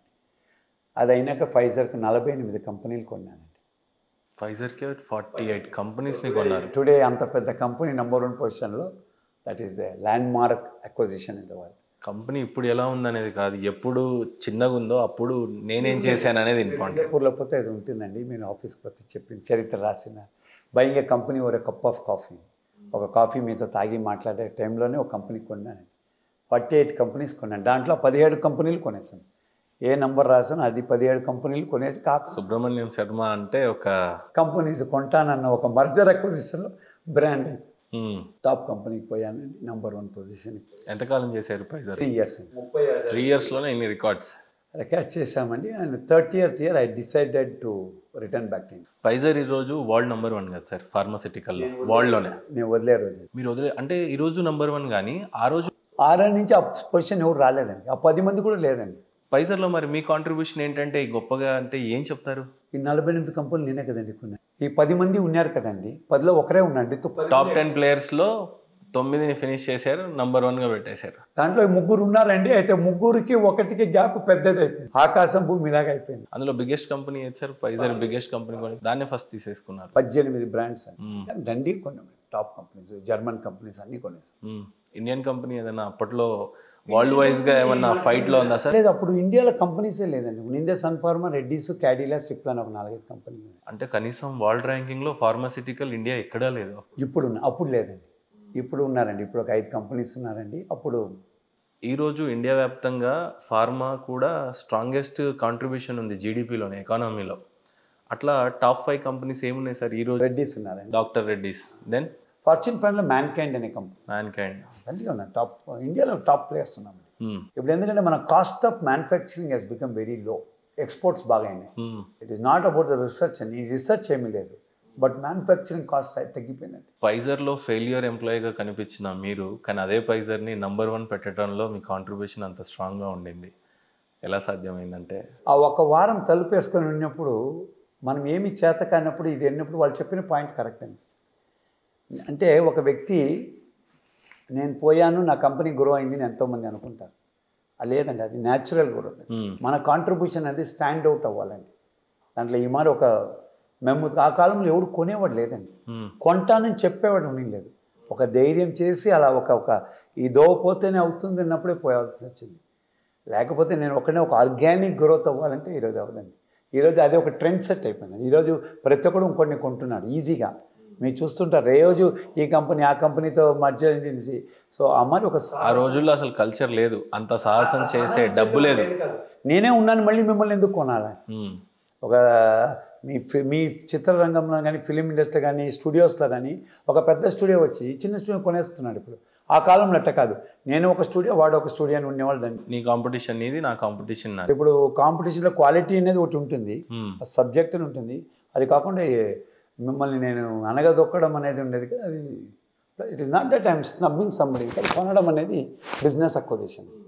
మీ బిజినెస్ నేను తీసుకుంటాను. సార్ మరి ఈరోజు వరల్డ్ వైడ్గా కోవిడ్ వచ్చినప్పుడు అతలాకుతలం అయింది ప్రపంచం అంతా కూడా. బతుకుంటే చాలురా భగవంతుడా అని కోరుకొని చాలా మంది కూడా ఇంకో హోప్ అనేది లేదు. చాలా దేశాలు కూడా కష్టపడతా ఉన్నాయి ఈ కోవిడ్కి రిలేటెడ్గా ఎలాంటి వ్యాక్సిన్ వస్తే బాగుంటుంది అని చెప్పి. అలాంటిది ఫైజరే ఫర్ ద ఫస్ట్ టైం అనుకుంటా వ్యాక్సిన్ని జనరేట్ చేసి ప్రపంచానికి నా దగ్గర వ్యాక్సిన్ ఉందని చెప్పడం. ఆ వ్యాక్సిన్ ఈరోజు ఫైజర్ తయారు చేయడానికి అందులో ఆ రోజు మీ కాంట్రిబ్యూషన్ ఎంత ఉంటుందా? కాదండి, దాంట్లో ఉన్నప్పుడు ఇప్పుడు ఆ ప్రోడక్ట్ కాంట్రిబ్యూషన్ లేకపోయినా ఇన్ఫ్రాస్ట్రక్చర్ కాంట్రిబ్యూషన్ మందే. ప్రపంచవ్యాప్తంగా మనకు ఉన్నప్పుడు ఇంత ప్రొడక్షన్ చేయగలిగిన ఒక శక్తి వచ్చింది. దానికి కొత్త క్రెడిట్ మనం తీసుకోకూడదు కానీ బట్ ఇన్ఫ్రాస్ట్రక్చర్ అంత పెద్దగా పెదకపోయింటే మనకు అవకాశం వచ్చేప్పుడు మనం మ్యానుఫ్యాక్చరింగ్ చేసే అవ్వకుండా ఒక స్థానం ఉండిండు. సో ఇప్పుడు మనం ఇన్ఫ్రాస్ట్రక్చర్ కొన్ని వాళ్ళ కంపెనీ ఫ్యాక్టరీస్ కొన్నాము. సో ఫ్యాక్టరీస్ కొన్న వల్ల మీకు ఆటోమేటిక్గా ప్రొడక్షన్ కెపబిలిటీ పోయింది. ఇప్పుడు ఈ కాలంలో ఎవరు కనిపెట్టారు ఎవరు చేశారనేది వాళ్ళ క్రెడిట్స్ మనం తీసుకోకూడదు. ఆ స్థాయిలో నిలబెట్టడానికి పిల్లర్స్ ఇంపార్టెంట్ కాబట్టి ఇప్పుడు ఏ ఒక్క కంపెనీ అయినా కూడా ఒక ఫస్ట్ జనరేషన్ ఎంటర్ప్రినర్గా నేనేం చేస్తానో వచ్చే కాలంలో ఆ వ్యక్తులు ఉంటారు. ఈ కాలంలో ఇప్పుడు నా ఒక వ్యాపారంలో నేను ఉన్నా కూడా ఇంకో 10 ఏళ్లలో ఇంకోటి వస్తాడండి. సో క్రెడిట్ ఆయనది మనం తీసుకోకూడదు. బట్ అయితే ఈరోజు చేసిన ఎఫర్ట్ ఉండే ఉంటుంది. అది with all the pride I should take. Pfizer కంపెనీలో you are the remarkable and greatest CEO అని చెప్పొచ్చా సార్? చెప్పొచ్చండి, 100% చెప్పొచ్చు. వాళ్ళు చెప్తారండి, నేను చెప్పకపోయినా. ఎలా రిమైండ్ చేస్తారు, ఎలా మిమ్మల్ని జ్ఞాపకం చేసుకుంటుంటారు వాళ్ళు? అంటే నా రూమ్ డెడికేట్ చేశారు. There is an lab created there on my name. So ఇది ఎవరన్నా పోతే సింగపూర్లో వెళ్తుంటారా సార్ ఎప్పుడైనా? అప్పుడప్పుడు హలో హాయ్. 2 years పోతాను. ఒక అల్యూమిని కాలేజ్ లాగానే ఉంటుంది నాకు. అది మెమొరీస్ ఆర్ లైక్ కాలేజ్. అన్నీ ఒక లెర్నింగ్ కదండి. మీరు ఒక్కొక్క స్టేజ్లోనే ఒక లెర్నింగ్ ఉంటుంది. ఎలా వీడుకోలు పలికారు మరి ఫైజర్కి? లేదండి, ఆ టైంలో నాకు పెళ్ళి అవ్వాల్సి ఉండే. డాడీ హెల్త్ వచ్చిపోయిండే. సెకండ్ థింగ్ వచ్చి మెయిన్ థింగ్ తెలుసా సార్, మనం డబ్బు లేకుండా ఉద్యోగాలు లేకున్నది దండిగా కనపడిందండి. నన్నే నేను మర్చిపోయిన ఒక కాలం. అంత సంపాదించేసారు. సంపాదించేదే కాకుండా ప్రపంచాన్ని మర్చిపోయాను. మీకు లారల్స్ ప్రైడ్ పెద్దగా వచ్చినప్పుడు పక్కన వాడు మనతో ఉన్నవాడిని మర్చిపోయినాము, మన కష్టాలని మర్చిపోయినాం. ఒక విధంలో సంతోషం, అయితే ఎన్నో విషయంలో నేను మర్చిపోయానండి. నాకు ఎవరు సంపర్కం లేకుండా అయిపోయింది. సో కొన్ని రోజుల్లో నాయనకు ఒళ్ళు బాలని తెలిసినాక అప్పుడు అనిపించి మళ్ళీ రిటర్న్ రావాలి. వచ్చానండి. వచ్చినాక తెలిసింది మనం మాటి వాళ్ళు చాలా మంది ఉన్నారు ఉద్యోగాల కోసం, ఒక అవకాశాని కోసం. ఆ ఒక్క ఫ్లైట్ కెన్యాకు పోయేదానికోసం కాచుకుంటే వాళ్ళు వేలాల కొద్దీ ఉన్నారని అనిపించింది. కానీ మళ్ళీ పోయే మనసు రాలేదు. ఎందుకంటే కడాప్టికి ఎంత చేసినా కూడా ఒక మజ్జిగన్నం తినే వ్యక్తి నేను. నా ఖర్చు చాలా. ఈరోజు కూడా అదే ఖర్చు. మీరు చెప్పారు కెన్యాలో పోతే బ్రెడ్ తిని మజ్జిగ కర్డ్స్ తిని బతికినవాడిని. అప్పుడు అవకాశం లేదు, నా దగ్గర అంత అర్హత లేకుండా ఉన్న కాలాలు అది. ఇప్పుడు ఇంత ఉన్నా కూడా అది మీ మిడిల్ క్లాస్ మెంటాలిటీ అంటాం కదా, అది కంటిన్యూ అయింది. సో యూ హ్యావ్ టు అని చెప్పి అప్పుడు 2003లో ఏమండి పేపర్స్ ఎలా పెట్టారు ఫైజర్ ముందు? అది చాలా ఎమోషనల్ అయిపోయిందండి. It is not easy. ఆయన అడిగాను, పోయినప్పుడు ఆయన అడిగాడు ఎందుకు పోతున్నాను అని. ఇప్పుడు తమాషకి చెప్పాను నేను పెళ్లి చేసుకోపోతున్నానని. ఆయన అన్నాడు పెళ్లి చేసుకుంటే పిల్లల్ని తేవచ్చు ఇక్కడికి కదా. నేను చెప్తే పెళ్లి చేసుకునేది నా ఒక వైఫ్ని కాదండి, నా దేశాన్ని అని చెప్పాను. I can't bring my country to Singapore అని చెప్పాను. ఆయన వదిలేశాడు. అప్పుడు అంతవరకు పట్టుకున్నారు, ఒక 4 రోజులు వదలలే. చెప్పండి, పెళ్ళి అయితే పెళ్ళాన్ని పిలుచుకొని వచ్చు, దేశాన్ని పెళ్లి చేసుకునేవాడు వాపస్ ఎట్ట పిలుచుకొని వస్తాండి. I'm adapting my country, so I can't bring the country back in. So that was the stage. మీ ముందు కూర్చోవడానికి ఒక అర్హత కావాలి. ఫైజర్ లాంటి కంపెనీకి సీఈఓగా ఉండడం, సన్ ఫార్మాకి ఆ తొలి అడుగులు మీరు ఉండటం, నాకు ఆ అర్హత ఉండాలి అడగడానికి. It's all about luck and ఏమంటారు, ఒక అదృష్టం ఉంటే మీ ముందు కూర్చొని అడుగుతున్నా క్వశ్చన్. బట్ నెక్స్ట్ నేను అడగబోయే క్వశ్చన్కి నాకు అర్హత లేదు, బట్ నేను అడగాలి అని అనుకున్నా. చాలామంది భారతదేశంలో నాలాంటి యంగ్ ఎంటర్ప్రెనర్స్ అందరు థింక్ చేసేది ఏంటంటే, మీలాంటి సీఈఓస్కి భారతదేశం మీద దేశభక్తి ఉండదేమో. ఫైజర్ లాంటి కంపెనీకి సీఈఓగా వెళ్ళారు, they founded foreign companies. Microsoft CEO కానీ, గూగుల్ సీఈఓ కానీ, భారతదేశంలో టాప్ ఐఐటి క్యాడర్లో ఉన్నటువంటి ఎనీ పర్సన్ ప్రపంచ దేశాలకి సీఈఓగా ఉంటున్నారు. వైకాంట్ అంటే ఇక్కడ మీకు అకామిడేట్ చేసే పని లేకుండిందా? అంటే అంత కంపెనీస్ లేవని మీరు వెళ్ళారా? లేదా మీరు చదివినటువంటి బుక్స్ కానీ, నాలెడ్జ్ కానీ ఎక్కువైపోయి ఆ దేశాల్లో ఆ కంపెనీస్లలో చేస్తున్నారా అనేది ఎలా చూడాలో తెలియదు. కానీ but biggest companies in the world, దానికి సీఈఓస్గా భారతీయులే ఉన్నారు. వాళ్ళల్లో దేశభక్తి ఉంటే భారతదేశంలో ఉన్న కంపెనీస్ని నంబర్ 1గా పెట్టవచ్చు కదా అనే ఒక విమర్శకి తావుండింది. దాన్ని ఏ రకంగా మీరు సమర్థిస్తారు? సార్, దీంట్లో ఒక విషయం నిజంగా చెప్తాను సార్. పోయేప్పుడు దేశభక్తి లేదని పోమండి, ఆకలితో పోయాను. మొదటిసారి చెప్పాను, ఆకలికి పోయినప్పుడు మనకు పోయే ప్రయాణంలో, సుదీర్ఘ ప్రయాణంలో నీకు సంతోషం ఉన్నప్పుడు వెనక్కి ఎవడు చూడండి, కష్టం. అది అది అది నియమం, అది లైఫ్ అంతే. Life is all about that. నీకు ముందర పోతా తోటలు చూసుకొని, మంచి గార్డెన్స్ చూసుకొని, ప్లెజెంట్ లైఫ్ ఉన్నప్పుడు, అంటే వాళ్ళకి భక్తి లేదు, ప్రేమ లేదని కాదండి. ఓ జీవితం హ్యాపీగా జరుగుతున్నది కానీ అన్నప్పుడు 99% మనం తిరగడం అనేది కష్టం అండి. అంటే ఎంత సీఈఓ అయినా పొట్ట చేతి పట్టుకొని ప్రయాణం చేయడమే. సార్, నేను ఫస్ట్ వాచ్ నాకు 120 రూపాయలండి, హెచ్ఎంటి వాచ్. ఈరోజు నా దగ్గర ఒక్కొక్క వాచ్ ఒక 50 లక్షలు, ₹1 కోటి కొంటానండి ఒక వాచ్. ఎంత నవ్వుస్తుందంటే, ఒక కాలంలో ₹1 కోటి ఉంటే రిటైర్ అయిపోతాను అనుకున్న కాలం అది. సో మీరు చెప్తారు కదండి, ఇది అందరికీ దేశభక్తి ఉందండి, నో డౌట్ అండి. నేను I know all the CEOs అండి, అందరితో మాట్లాడుతుంటాను. వాళ్ళకి దేశభక్తి లేదని మాత్రం కాదండి. అయితే ఆ ప్రయాణంలో ఏమవుతుందంటే, బాగా ఉన్నప్పుడు ఎందుకు ఉంటాం. ఇప్పుడు మీరు మంచి టీ ఇచ్చారు, తాగాను, హ్యాపీగా కార్లో పోతాను, ఫ్లైట్ ఎక్కుతాను, ఇది ఒక ప్లెజెంట్గా ఉన్నప్పుడు దిగి నేను బస్సులో పోతాను అనే వాళ్ళకి అది అవ్వదు అనేది ఒక 100%. ఇక్కడ ఉన్న స్టేట్కి ఎయిర్పోర్ట్కి పోతాను, ఫ్లైట్ ఎక్కుతాను, దిగుతాను, అక్కడ కారు వస్తుందండి, పోతాను, ఇంట్లో పోతాను, ఏసీ వేస్తాను, పోతాను. ఇది ఒక ఆర్గానిక్ వే. ఇక్కడ నాకు భక్తి ఉందా, కింద దోవలో పోయేప్పుడు ఒక బెచ్చగాడు ఉన్నాడు మనం చూస్తానంటే చూసే అవకాశాలు తక్కువ ఉంటాయి. విండో దింపి తొంగి చూసి వాడు బిచ్చగాడని చూడలేము మనం. సో దానివల్ల మనకంటే వాడిపైన సహానుభూతి లేదని కాదండి. నాకు బిచ్చగాడికి ఆ మాట కథ దొరకని అవకాశాలు లేని ఒక ఉంటాయి. ఎందుకంటే కారు ఎక్కినంటే హైవే కొడతాడు, వాడు పోతూ ఉంటాడు, వాడి కర్తవ్యం చేస్తున్నాడు. బాగా చెప్పారు. సో భక్తి లేదు కానీ, బట్ ఒక్కొక్కసారి మనకు ఒక టైం వస్తుందండి, నా దేశానికి నేనేమో చెయ్యాలని ఉంటుంది. ఎందుకంటే మీ నీడ్ తక్కువ అయిపోయినాడు, నీ ఆకలి అనేది తగ్గిపోతుంది సార్ ఒక కాలం అయితే. ఎందుకంటే మీరు ఇప్పుడు తిని ఎంత ఫుడ్ నేను తెలుసా, హోటల్లో తర్వాత 50 ఐటెంలు పెట్టాను. నేను కడుపు 2 ఇడ్లీ ఒక వడ తినేసి వచ్చాను, ఒక కాఫీ తాగేస్తాను. నిజం, పెద్ద స్టార్ హోటలు, ఓకే, వేల కొద్దీ రెంట్లు ఇస్తాము, ఎక్కడ చూసినా భోజనం. నమ్ముతారా లేదు సార్, నేను ఇండియా వదిలినప్పుడు మరో పూటకు భోజనం లేని కాలంలో పోయాను. ఈరోజు అంత అన్నం ఉన్నా, ఆ రోజు 2 ఇడ్లీ ఉంటే చానుని పోయాను. ఈరోజు ఇంత అన్నం ఉన్నా నాకు 2 ఇడ్లీనే చానుని వచ్చాను. So that is something called as a road from not contented to a contented place అంటాం. నాకు సంతృప్తి ఇచ్చిన రోజులు అది. అసంతృప్తి ఇచ్చినాక మీకు స్ట్రైక్ అవుతుందండి, ఇంకా పోదామండి. ఎవరో ఒక రీసెంట్గా ఒక ఇంటర్వ్యూ చేస్తానంటే, వాట్ ఈస్ కాల్డ్ సక్సెస్ అంటే కంటెంట్మెంట్ అండి. సక్సెస్ అంటే నీకు చాలురా అన్నప్పుడే వాడు సక్సెస్ అంట, లేదా సక్సెస్ మీరు ఎంజాయ్ చేయలేరు. ఆ పీక్ టైంలో వచ్చింది కాలం. ఎంతమందికి ఏ కాలంలో వస్తుందని చెప్పలేము కానీ, సో దేశభక్తి అనేది ఉండే ఉందండి. ఎందుకంటే ఎవడు కానీ భారతదేశం వదిలిపోయేప్పుడు మట్టితో ఎవడు పోలేదండి, అన్నీ వదిలేసి, నేను నా తల్లిదండ్రులంతా వదిలేసే పోతాను. అంటే నా నేల ఉంది అనేసి. ఇప్పుడు కూడా ఫారిన్లో తిరుగుతున్నా కూడా నా నేల ఉంది, ఇక్కడ అన్నీ అమ్ముకొని బ్యాగ్ ఎత్తుకొని పోయిన వాడు నా చరిత్రలో లేదండి. బట్ వన్ థింగ్ మీ గొప్పతనం చెప్పాలి అని అంటే ఫైజర్ నంబర్ 1 అయిన తర్వాత వదిలేశారు మీరు. ఆ టైంలో నంబర్ 1 సీఈఓగా ఉన్నారు, చాలా కంపెనీస్ని కొన్నారు. Top most salary I don't know ఎంత డ్రా చేశారో లాస్ట్ శాలరీ చెప్పొచ్చా? That was almost like 1000 crores అండి. 1000 crores పర్ యానం. బా ప్లస్ ఈఎస్ఓపీస్. అర్థం లేని డబ్బు అండి. అర్థం లేని డబ్బు అంటారా? బట్ ఆ టైంలో నా భారతదేశానికి నేను చేయాలి అనుకొని రిటర్న్ రావటం అనేది ఫస్ట్ కంటెంట్మెంట్ అయిపోతుంది కదండి. కంటెంట్మెంట్ అయిపోతుంది సార్. ఏ ఊరి వ్యక్తికైనా కదా సార్. పోయిన if I can say I'm a gap between 2 generations అండి. ఒక జనరేషన్ మనం చెప్తాం పాతకాల జనరేషన్ని, కొంత ప్రజెంట్ జనరేషన్. మేము రెండిట్లో శాండ్విచ్ చేయడం అండి.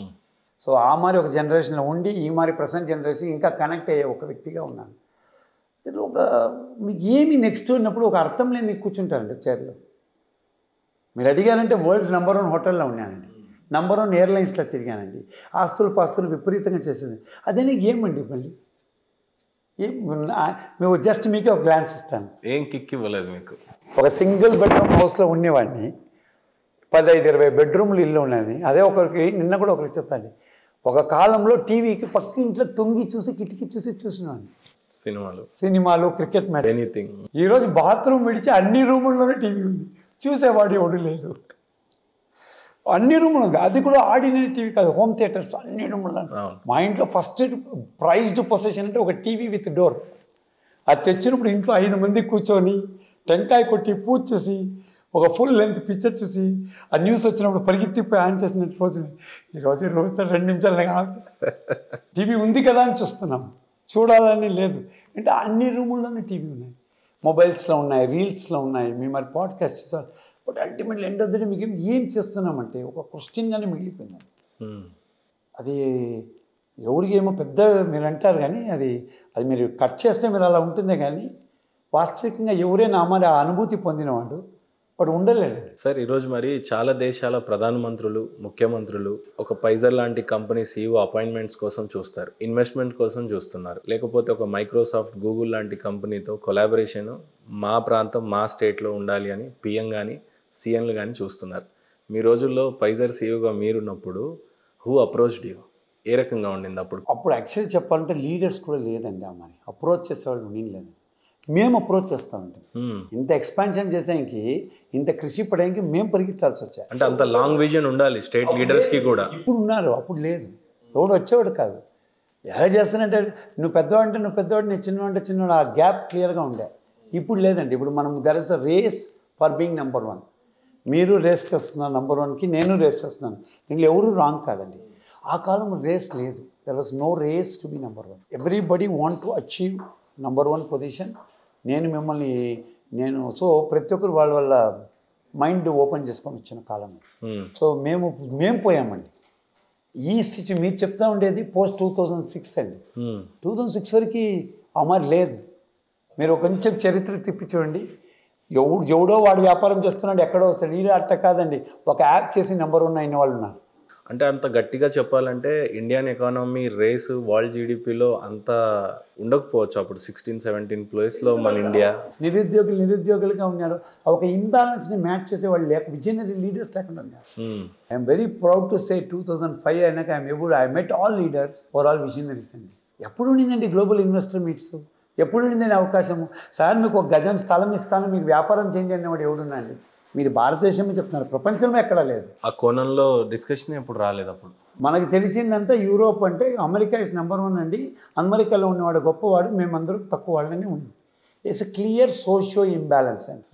మనం ఏమంటాం, మీరు వాళ్ళు పెద్దవాళ్ళండి, డబ్బులు ఉండేవాళ్ళు, ఆర్థికంగా వ్యాపారస్తునే, మనం అక్కడ ఒక ఉద్యోగం తీసుకోవాలనేవాడు. కానీ ఆ మరి నేను వ్యాపారం చేయాలని అనేవాళ్ళలో కొంచెం ముందులో నేను ఒకడు ఉంటానండి. సార్ 2002-2006లో నాకు తెలిసి ఇండియన్ జీడిపి వరల్డ్ వైడ్ 34 ర్యాంక్లో ఉండొచ్చేమో మేబీ. లేదు 175 ఉండిందండి. 170 వరల్డ్ ర్యాంక్లో ఇండియన్ జీడిపి. ఎంత పేదరికమైన దేశమే ఉండొచ్చు. అవునండి. మనకు sir we're not open for foreign players. మరి ఈ రోజు ఇండియా చూసినట్లయితే వరల్డ్ గ్లోబల్ ర్యాంక్లో we're at 4th place and $14.19 trillion ఉంది. But that was not the period అండి. You would have seen a great Indian revolution happen only in the year 2009 అండి. 2009 వరకు. ఎవరు సార్ ప్రధాని అప్పుడు? ప్రైమ్ మినిస్టర్ ఓపెన్ చేశారండి. అటల్జీ వచ్చారు, but open was PV Narasimharao గారు. No match between the top to PVN and Manmohan Singh. Open చేసినా కూడా ఎవరు పరిగెత్తి రాలేదండి భారతదేశం ఇన్వెస్ట్ చేయడానికి కూడా. ఇప్పుడు పివి నరసింహ గారు, మన్మోహన్ సింగ్ గారు గేట్ ఓపెన్ చేశారండి. ఓపెన్ చేసినా కూడా నాకేమీ తెలియకుండా భయపడేవాడు. ఏ ఫారిన్ కంట్రీ మీకు వచ్చేవాడు కాదండి. ఆ ఒక ఎర నేను తలుపు తెరుస్తా ఉంటే ఆకలితో కాచుకుంటా, ఎవడన్నా వస్తాడా, ఒక హోటల్ చేస్తే భోజనానికి వస్తాడా. ఎందుకు భయపడేవాళ్ళు సార్? భారతదేశంలో ఇన్వెస్ట్మెంట్ అంటే అడ్వెంచర్ లేదు కదండి, అవకాశం అనేది లేదు. మీరు ఒక కొత్త వాచ్ కొంటారన్న నా ధైర్యం లేదు, ఐఫోన్ ఇచ్చి 2 లక్షలు మీరు కొంటారన్న ధైర్యం లేదు. ఇట్స్ ఆల్ అబౌట్ పేదరికం అనొచ్చు అప్పుడు. కానీ మా మైండ్ సెట్ అండి, పేదరికం లేదండి, మనం ఎప్పుడు పేదలు కాదండి. India is one of the top richest country అండి. మన ఒక దౌర్భాగ్యం, if you go little bit into economics అండి, సప్లై చైన్లో డబ్బు ఉండేవాడిది డబ్బు ఉండింది, డబ్బు అక్కడనే ఉంది, ముందు పోలే. నేను మీకు ఇలా నేను పోయి కొనలే. ఇప్పుడు ఒక 200 ఎకరాలు జమీన్ ఉండేవాడు పోయేసి నేను సేద్యగాని చేస్తాను, ఇవాళ రెవల్యూషన్ చేస్తాను, మార్కెట్కి పోలేదు, వాడు డబ్బు పెట్టలేదండి. వాడు నేను ఉన్నాను 200 ఎకరాలు అని చెప్పి కాలిపోయిన కాలు వేసుకొని దర్జాగా ఉన్నాడే కానీ ఓపెన్ అవుట్ చేయలేదు. సో దానివల్ల ఇప్పుడు అవకాశాలు దొరకకుండా ఉండడం. రెండో విషయాలు, మీరు అంటే ఆ టైంలో భారతదేశంలో ఇన్వెస్టర్స్ ఓపెన్ చేసినా రాకపోవడానికి గల కారణాలు ఏమన్నా చెప్పిందండి సార్. ఒకటి, మనకు పోతే గెలుస్తామా అన్న ఒకటి. ఇప్పుడు నేను కెన్యాకు పోయే రోజు అక్కడ నేను ఏమన్నా సాధిస్తానన్న గ్యారంటీ కూడా లేకుండా పోయాను, అవకాశం ఉంది పోయాను. ఆ మారి వచ్చిన వాళ్ళే ఆ పీరియడ్లో ఒక ట్రై చేస్తాం, ఒక 100 రూపాయలు ఇస్తాం, ఒక గజ స్థలం కొందామని వచ్చినాను. సో ఒక 5 years మా India also was waiting for foreign investment అండి, ఓపెన్ చేసినాక కూడా. ఎందుకంటే భారతదేశం in global level was treated as a second category country. అప్పుడు ఇప్పుడు మనం నెంబర్ 1 అండి. భారతదేశంలో ఒక అవకాశం దొరుకుతుందా, ఒక మీటింగ్ ఉంటుందని ఆ కాలంలో అది లేదు సార్. ఆ రోజు భారతదేశంలో ఇన్వెస్ట్మెంట్ కోసం చూసినా రానిటువంటి కంపెనీస్ ఈరోజు 2025లో ఎకానామికల్గా globally we're at 4th rank. ఈరోజు కంపెనీ పరిస్థితి ఎలా ఉంది? ఇప్పుడు ప్రధానమంత్రి గారు నరేంద్ర మోడీ గారి హయాం నడుస్తూ ఉంది, కంపెనీస్ మానియా కూడా కనిపిస్తూ ఉంది. యాజ్ ఎ సీఈఓగా కంపెనీస్తో లేకపోతే ఏమంటారు మన పార్టీతో కాదు నేషన్తో చూస్తే భారతదేశం గురించి చెప్పాలి, ఎకానమీ ప్రకారంగా కంపెనీస్ రావడానికి ఎంత ఇష్టంగా ఉన్నాయి, ఈరోజు ప్రభుత్వాలు ఏ రకంగా ఉన్నాయంటే మీరేం చెప్తారు? జోక్ వినాలంటే సార్, ఇప్పుడు భారతదేశంలో అవకాశాలు లేరండి. ఆ ఎర్లీ బర్డ్స్ అంటాం కదండి, అది చాలామంది పట్టేశారండి. ఇప్పుడు మనకు అవకాశాలు లేవండి. ఎందుకంటే ప్రతి ఒక్కరు ఎంటర్ప్రినర్ ఇండియాలో మేక్ ఇన్ ఇండియా వచ్చింది, మేడ్ ఇన్ ఇండియా వచ్చేసింది. ఇప్పుడు ఇండియాలోనే అవకాశాలు ఉన్నప్పుడు మన వాళ్ళు సైంటిస్టులు మన వాళ్ళే అయిపోతున్నారు.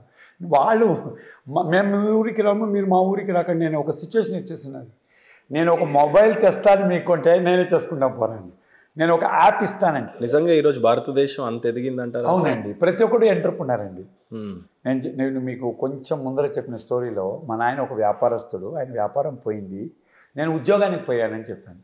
ఇప్పుడు వ్యాపారం అనేవాడే ఒకడు వ్యాపారస్తుడు అయిపోతున్నాడు. వాడు కాలేజీ అయినాక ఒక వ్యాపారస్తుడు ఎలా అవ్వాలని ఐడియా పెట్టుకొని వస్తున్నాడు. నేను ఉద్యోగానికి పోయేవాడు తగ్గిపోయినాడు, వ్యాపారస్తులు చేస్తున్నారు. సో ఇప్పుడు అవకాశాలకు ఫారిన్ కంట్రీ వాళ్ళు అవకాశం ఎత్తుకొని రాలే, కాంపిటీషన్లో వస్తున్నారు. ఫర్ మే ఎరా వేర్ ఐ విల్ ఇంట్రెస్ట్ అని చెప్పినప్పుడు భారతదేశం నాకేమీ లేదని పిలిచిన కాలంలో ఈరోజు మనమే మేక్ ఇన్ ఇండియాలో మనమే చేస్తున్నాం, జస్ట్ ఫర్ ఎన్ ఇమాజినేషన్. ఈ కాంపిటీషన్ క్రియేట్ చేసిన ప్రధాని ఎవరంటే మీరేం చెప్తారు సార్? సార్ అట్టని ఒక మనిషిని చెప్పలేమండి సార్, ఒక ఎరా అని చెప్పచ్చు. దాంట్లో 4-5 మంది ఉన్నారండి. ఆ ఎరాలో ఇండస్ట్రియలైజేషన్ ఎవరు అడ్డుపడలేదు. The best part of India is ఏ పార్టీలో కానీ ఏ ప్రధానమంత్రి కానీ ఏ ఇండస్ట్రీ మినిస్టర్ అడ్డుపడలేదు. మనము దానివల్ల రాజకీయంగా మాట్లాడకపోతే I think door opened by PV Narasimha Rao. నా దేశానికి వస్తే మీరు నెంబర్ 1 అవుతారని చెప్పింది మోడీ గారు. There is a gap. మధ్యలో పొలిటికల్గా దండిగా చేంజ్ అయినా కూడా శ్రీ రాజీవ్ గాంధీ ఉన్నారు, పివి నరసింహారావు ఉన్నారు. అటల్జీ gave this nation a new twist అండి. అంటే భారతదేశానికి ఒక గర్వమైన స్థానం ఇచ్చింది అటల్జీ అని చెప్పొచ్చు. ఆ ఎరాలో అటల్జీ గారు ఉన్నప్పుడు ఎలా ఉండిందంటే ప్రతి ఒక్కరు సేఫ్ ఉంటాడు. నేను ఇక్కడ పోతే నాకు రెస్పెక్ట్ ఉంది అనుకున్నాడు, ఇద్దరికి రెస్పెక్ట్ ఉంది. కానీ అంత షార్ట్ పీరియడ్లో అటల్జీ గారు ఆయన అంత మార్క్ ఉందా సార్? ఎందుకంటే ఒకటి మనము Asia or India per se is a leadership oriented country. మనం లీడర్ అనే ఒక వ్యక్తిని చెప్పినప్పుడు Atalji was the greatest leader అండి. నేను ఉన్నాను మీరు రండి అనే వాళ్ళు చాలా ఇది ఉండండి. ఇప్పుడు మీరు కంట్రీలో ప్రైమ్ మినిస్టర్ అండి, ఒక స్టేట్లో సీఎంస్ అలా అయిపోయినాయండి. చంద్రబాబు నాయుడు గారు అవ్వచ్చు, కర్ణాటకలో ఎస్ఎం కృష్ణ గారు వచ్చండి, నేను ఉన్నాను రండి అన్నాడు. రాజకీయాలు ఉన్నాయండి, రాజకీయ వ్యతిరేకత ఆ కొట్లాట్లు తీసిన don't club political, socio economic and industrialization are 4 different subjects. Industrialization always grew post 2004 2004 అయినాక ఇండస్ట్రియలైజేషన్ ఇండియాని ఊపేసిందండి. దాంట్లో ప్రతి ఒక్కడు అవకాశం ఇచ్చారు. ఎవడో ఒకటి ఇద్దరు వైయక్తికంగా వ్యక్తిత్వానికి వ్యతిరేకత ఉండిందే కానీ వ్యాపారానికి వ్యతిరేకత ఏ సీఎం లేదు, ఏ కంట్రీ లేదు, ఏ పార్టీనూ లేదు. ఆ రోజు ఎవరు ఉన్నాడు? ఇప్పుడు వరల్డ్ కప్ గెలిచినప్పుడు ఎవడు క్యాప్టెన్ ఉంటాడు, వాడు తీసుకొచ్చా కానీ ఆ టీం బిల్డ్ చేసిన వాళ్ళు ఉండింది. పివి నరసింహ గారు ఒక పాలసీ చేంజ్ చేశారు. ప్రణబ్ ముఖర్జీ గారు ఉన్నారు, అదైనా ఉన్నాను. ప్రతి ఒక్క సీఎం కనిపించింది ఓపెన్. ఇక్కడ వైఎస్ఆర్ కాంగ్రెస్ పార్టీలో వైఎస్ రాజశేఖర రెడ్డి గారు ఉన్నారు. సో ఎవ్రీబడి ఓపెన్ అండి. మీరు యు ఆర్ ఏ పొలిటికల్, మీరు పొలిటికల్ పీపుల్ని చూస్తారు, వ్యాపారస్థ. ఇప్పుడు నేను ఒక బిజినెస్ మ్యాన్గా మాట్లాడాలంటే ఏ వాడు ఓపెన్ చేశాడండి. ఈయనే ఓపెన్ చేశాడని కాదు, ఈయన ఓపెన్ చేశాడు, నేను ఇంకా కొంచెం పెద్దగా గేట్ ఓపెన్ చేస్తానని వాడు ఆ కాంపిటీషన్ వచ్చిన కాలం. ఈరోజు ఇది ఉంది ఇండియాలో. ఒక స్టేట్ నుంచి ఆ స్టేట్కి పోతే ఇంత డోర్ ఓపెన్ చేస్తాంటే నేను ఇంకొక 10 అడుగులు తండ్రిగా ఓపెన్ చేస్తాను. ఒక కాంపిటేటివ్ ఎలా వచ్చింది. దీంట్లో మ్యాక్సిమం లబ్ధి పొందింది భారతీయుడే. ఒక ఫారిన్ కంపెనీ భారతదేశం ఇన్వెస్ట్ చేసినప్పుడు ఎంప్లాయ్మెంట్ పెద్దగా అయిందండి.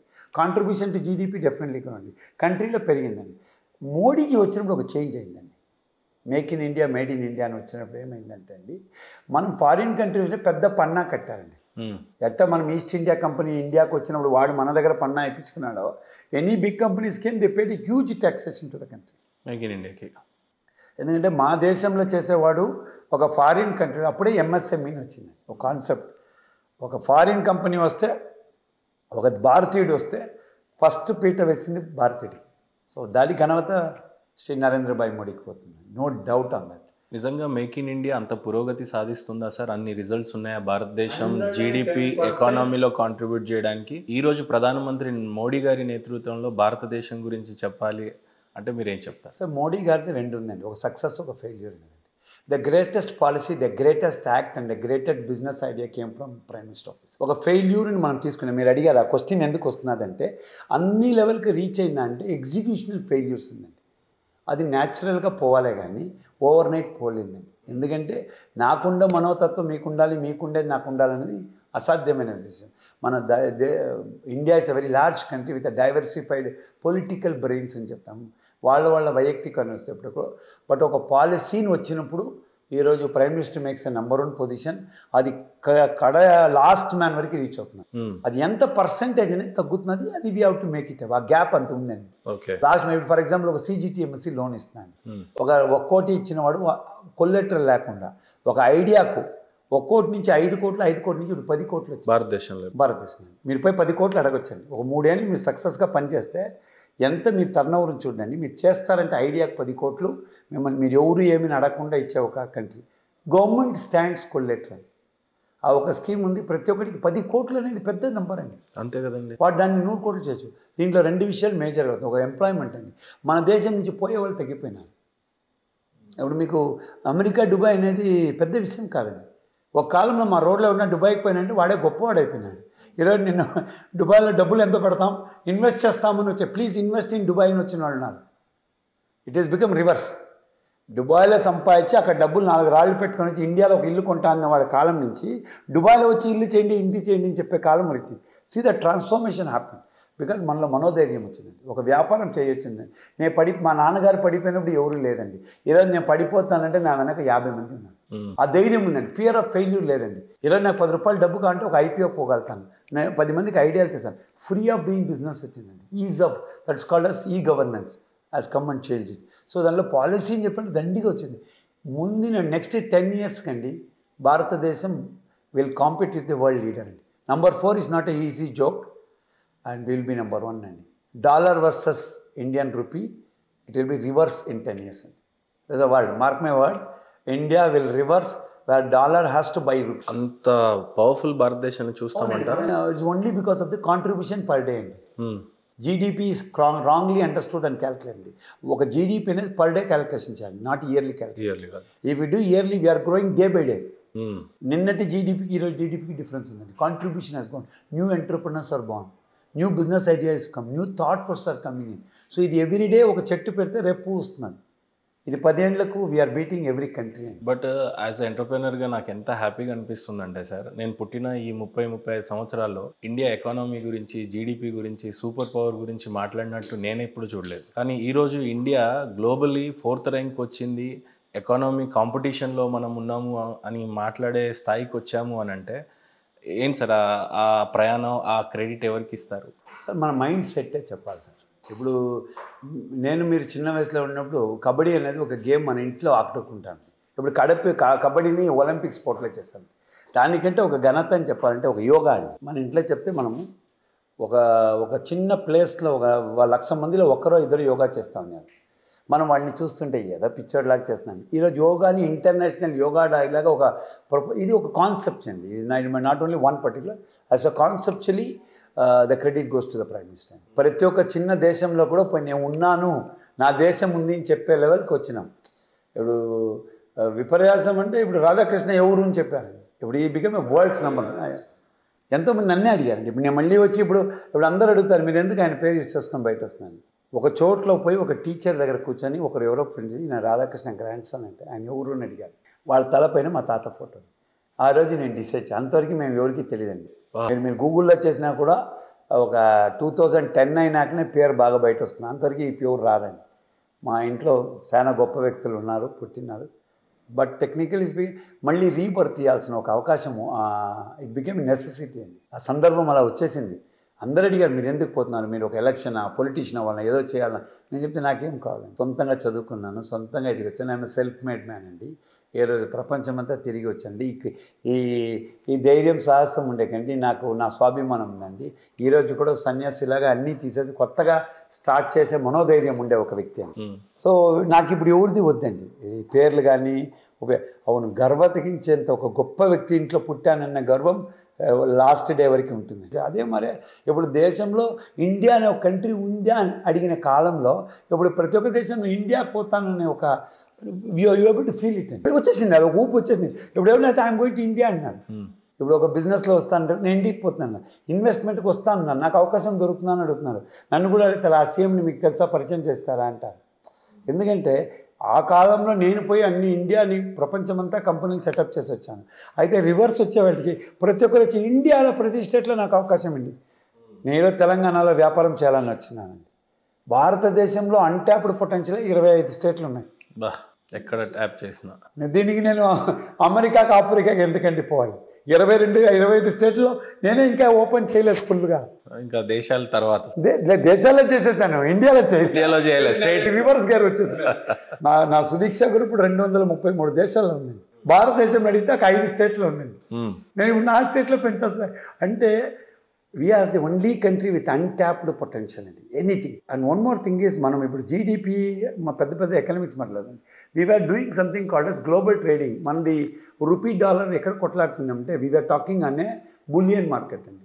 ఒక గోల్డ్ ట్రేడ్ నుంచి అగ్రికల్చర్ అని మాట్లాడే వచ్చిందే పాస్ట్ 6 ఇయర్స్ నుంచి. ఆ credit goes to the prime minister అండి. మన స్ట్రెంతే స్పైసెస్ అండి. ఇంగ్లాండ్ మనల్ని కంట్రోల్ చేయాలని వచ్చిందే వీ హ్యాడ్ స్పైసెస్. కార్డమమ్ అనింది, వీఆర్ ది బెస్ట్ ప్రొడక్షన్, మనదే వరల్డ్స్లో #1 ఇన్ ప్రొడక్షన్ ఆఫ్ స్పైసెస్. దాన్ని వదిలేసి మనం లేని గోల్డ్ పెట్టుకొని వీఆర్ డూయింగ్ గోల్డ్ ట్రేడింగ్ అండి. ఈరోజు గోల్డ్ కాదు, దానికంటే అత్యమూల్యమైనది నా దగ్గర బియ్యం ఉంది, నా దగ్గర రాగి ఉంది, నా దగ్గర స్పైసెస్ ఉంది అని చెప్పినాం. దాన్ని ఎక్స్చేంజ్ వచ్చినల్లా మన కాంపిటీషన్ అందే చెప్పింది. GDP today should be calculated daily basis, not an annually basis, because everyday one product is found. And technology, we are using technology left right centre అండి. ప్రపంచంలో ఎవడైనా ఒక టెక్నాలజీ కనిపిస్తే అది ఫస్ట్ మనమే తెచ్చుకుంటున్నాం.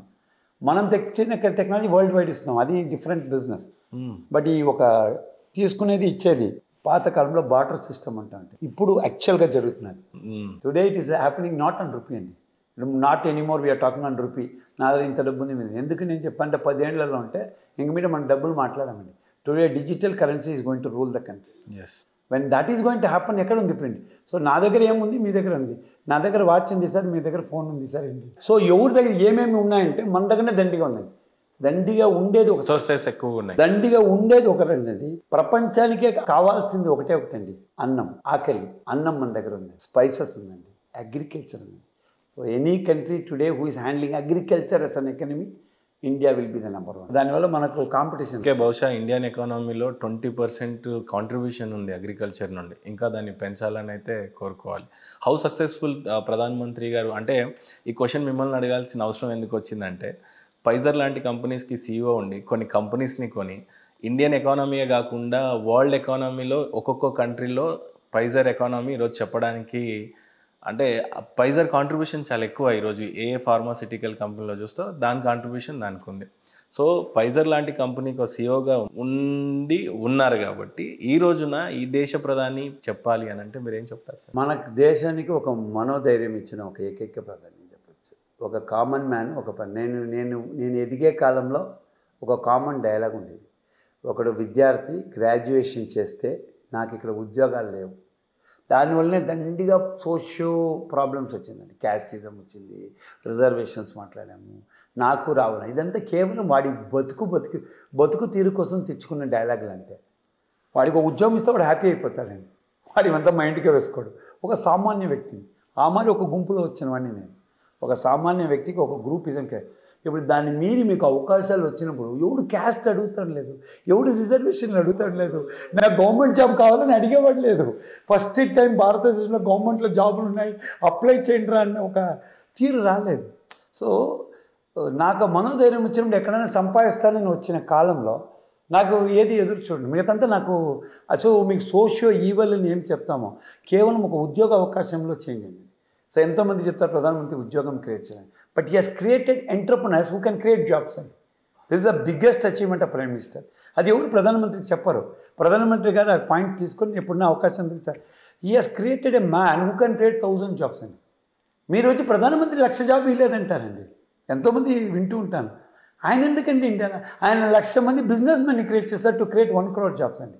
ఈరోజు నా పోటీ వాడు ఒకటి ధైర్యంగా మీ దగ్గర మాట్లాడగలుగుతుందంటే ఒక 3,00,000 మందికి ఉద్యోగం ఇవ్వగలిగి అని అంటే ఇది కేవలం ఒక మనోధైర్యం, ఒక బిజినెస్ మ్యాన్కు ఉండే అవకాశాలు. నాకు అవకాశం లేదు, నేను పడిపోతాను అనే ఒక కాలం ఉంటే నేను ఎందుకంటే ఉద్యోగం చేస్తాను, నేను ఎందుకంటే బిజినెస్ చేస్తాను, నేను ఇంట్లో పోయి కూర్చుంటాను.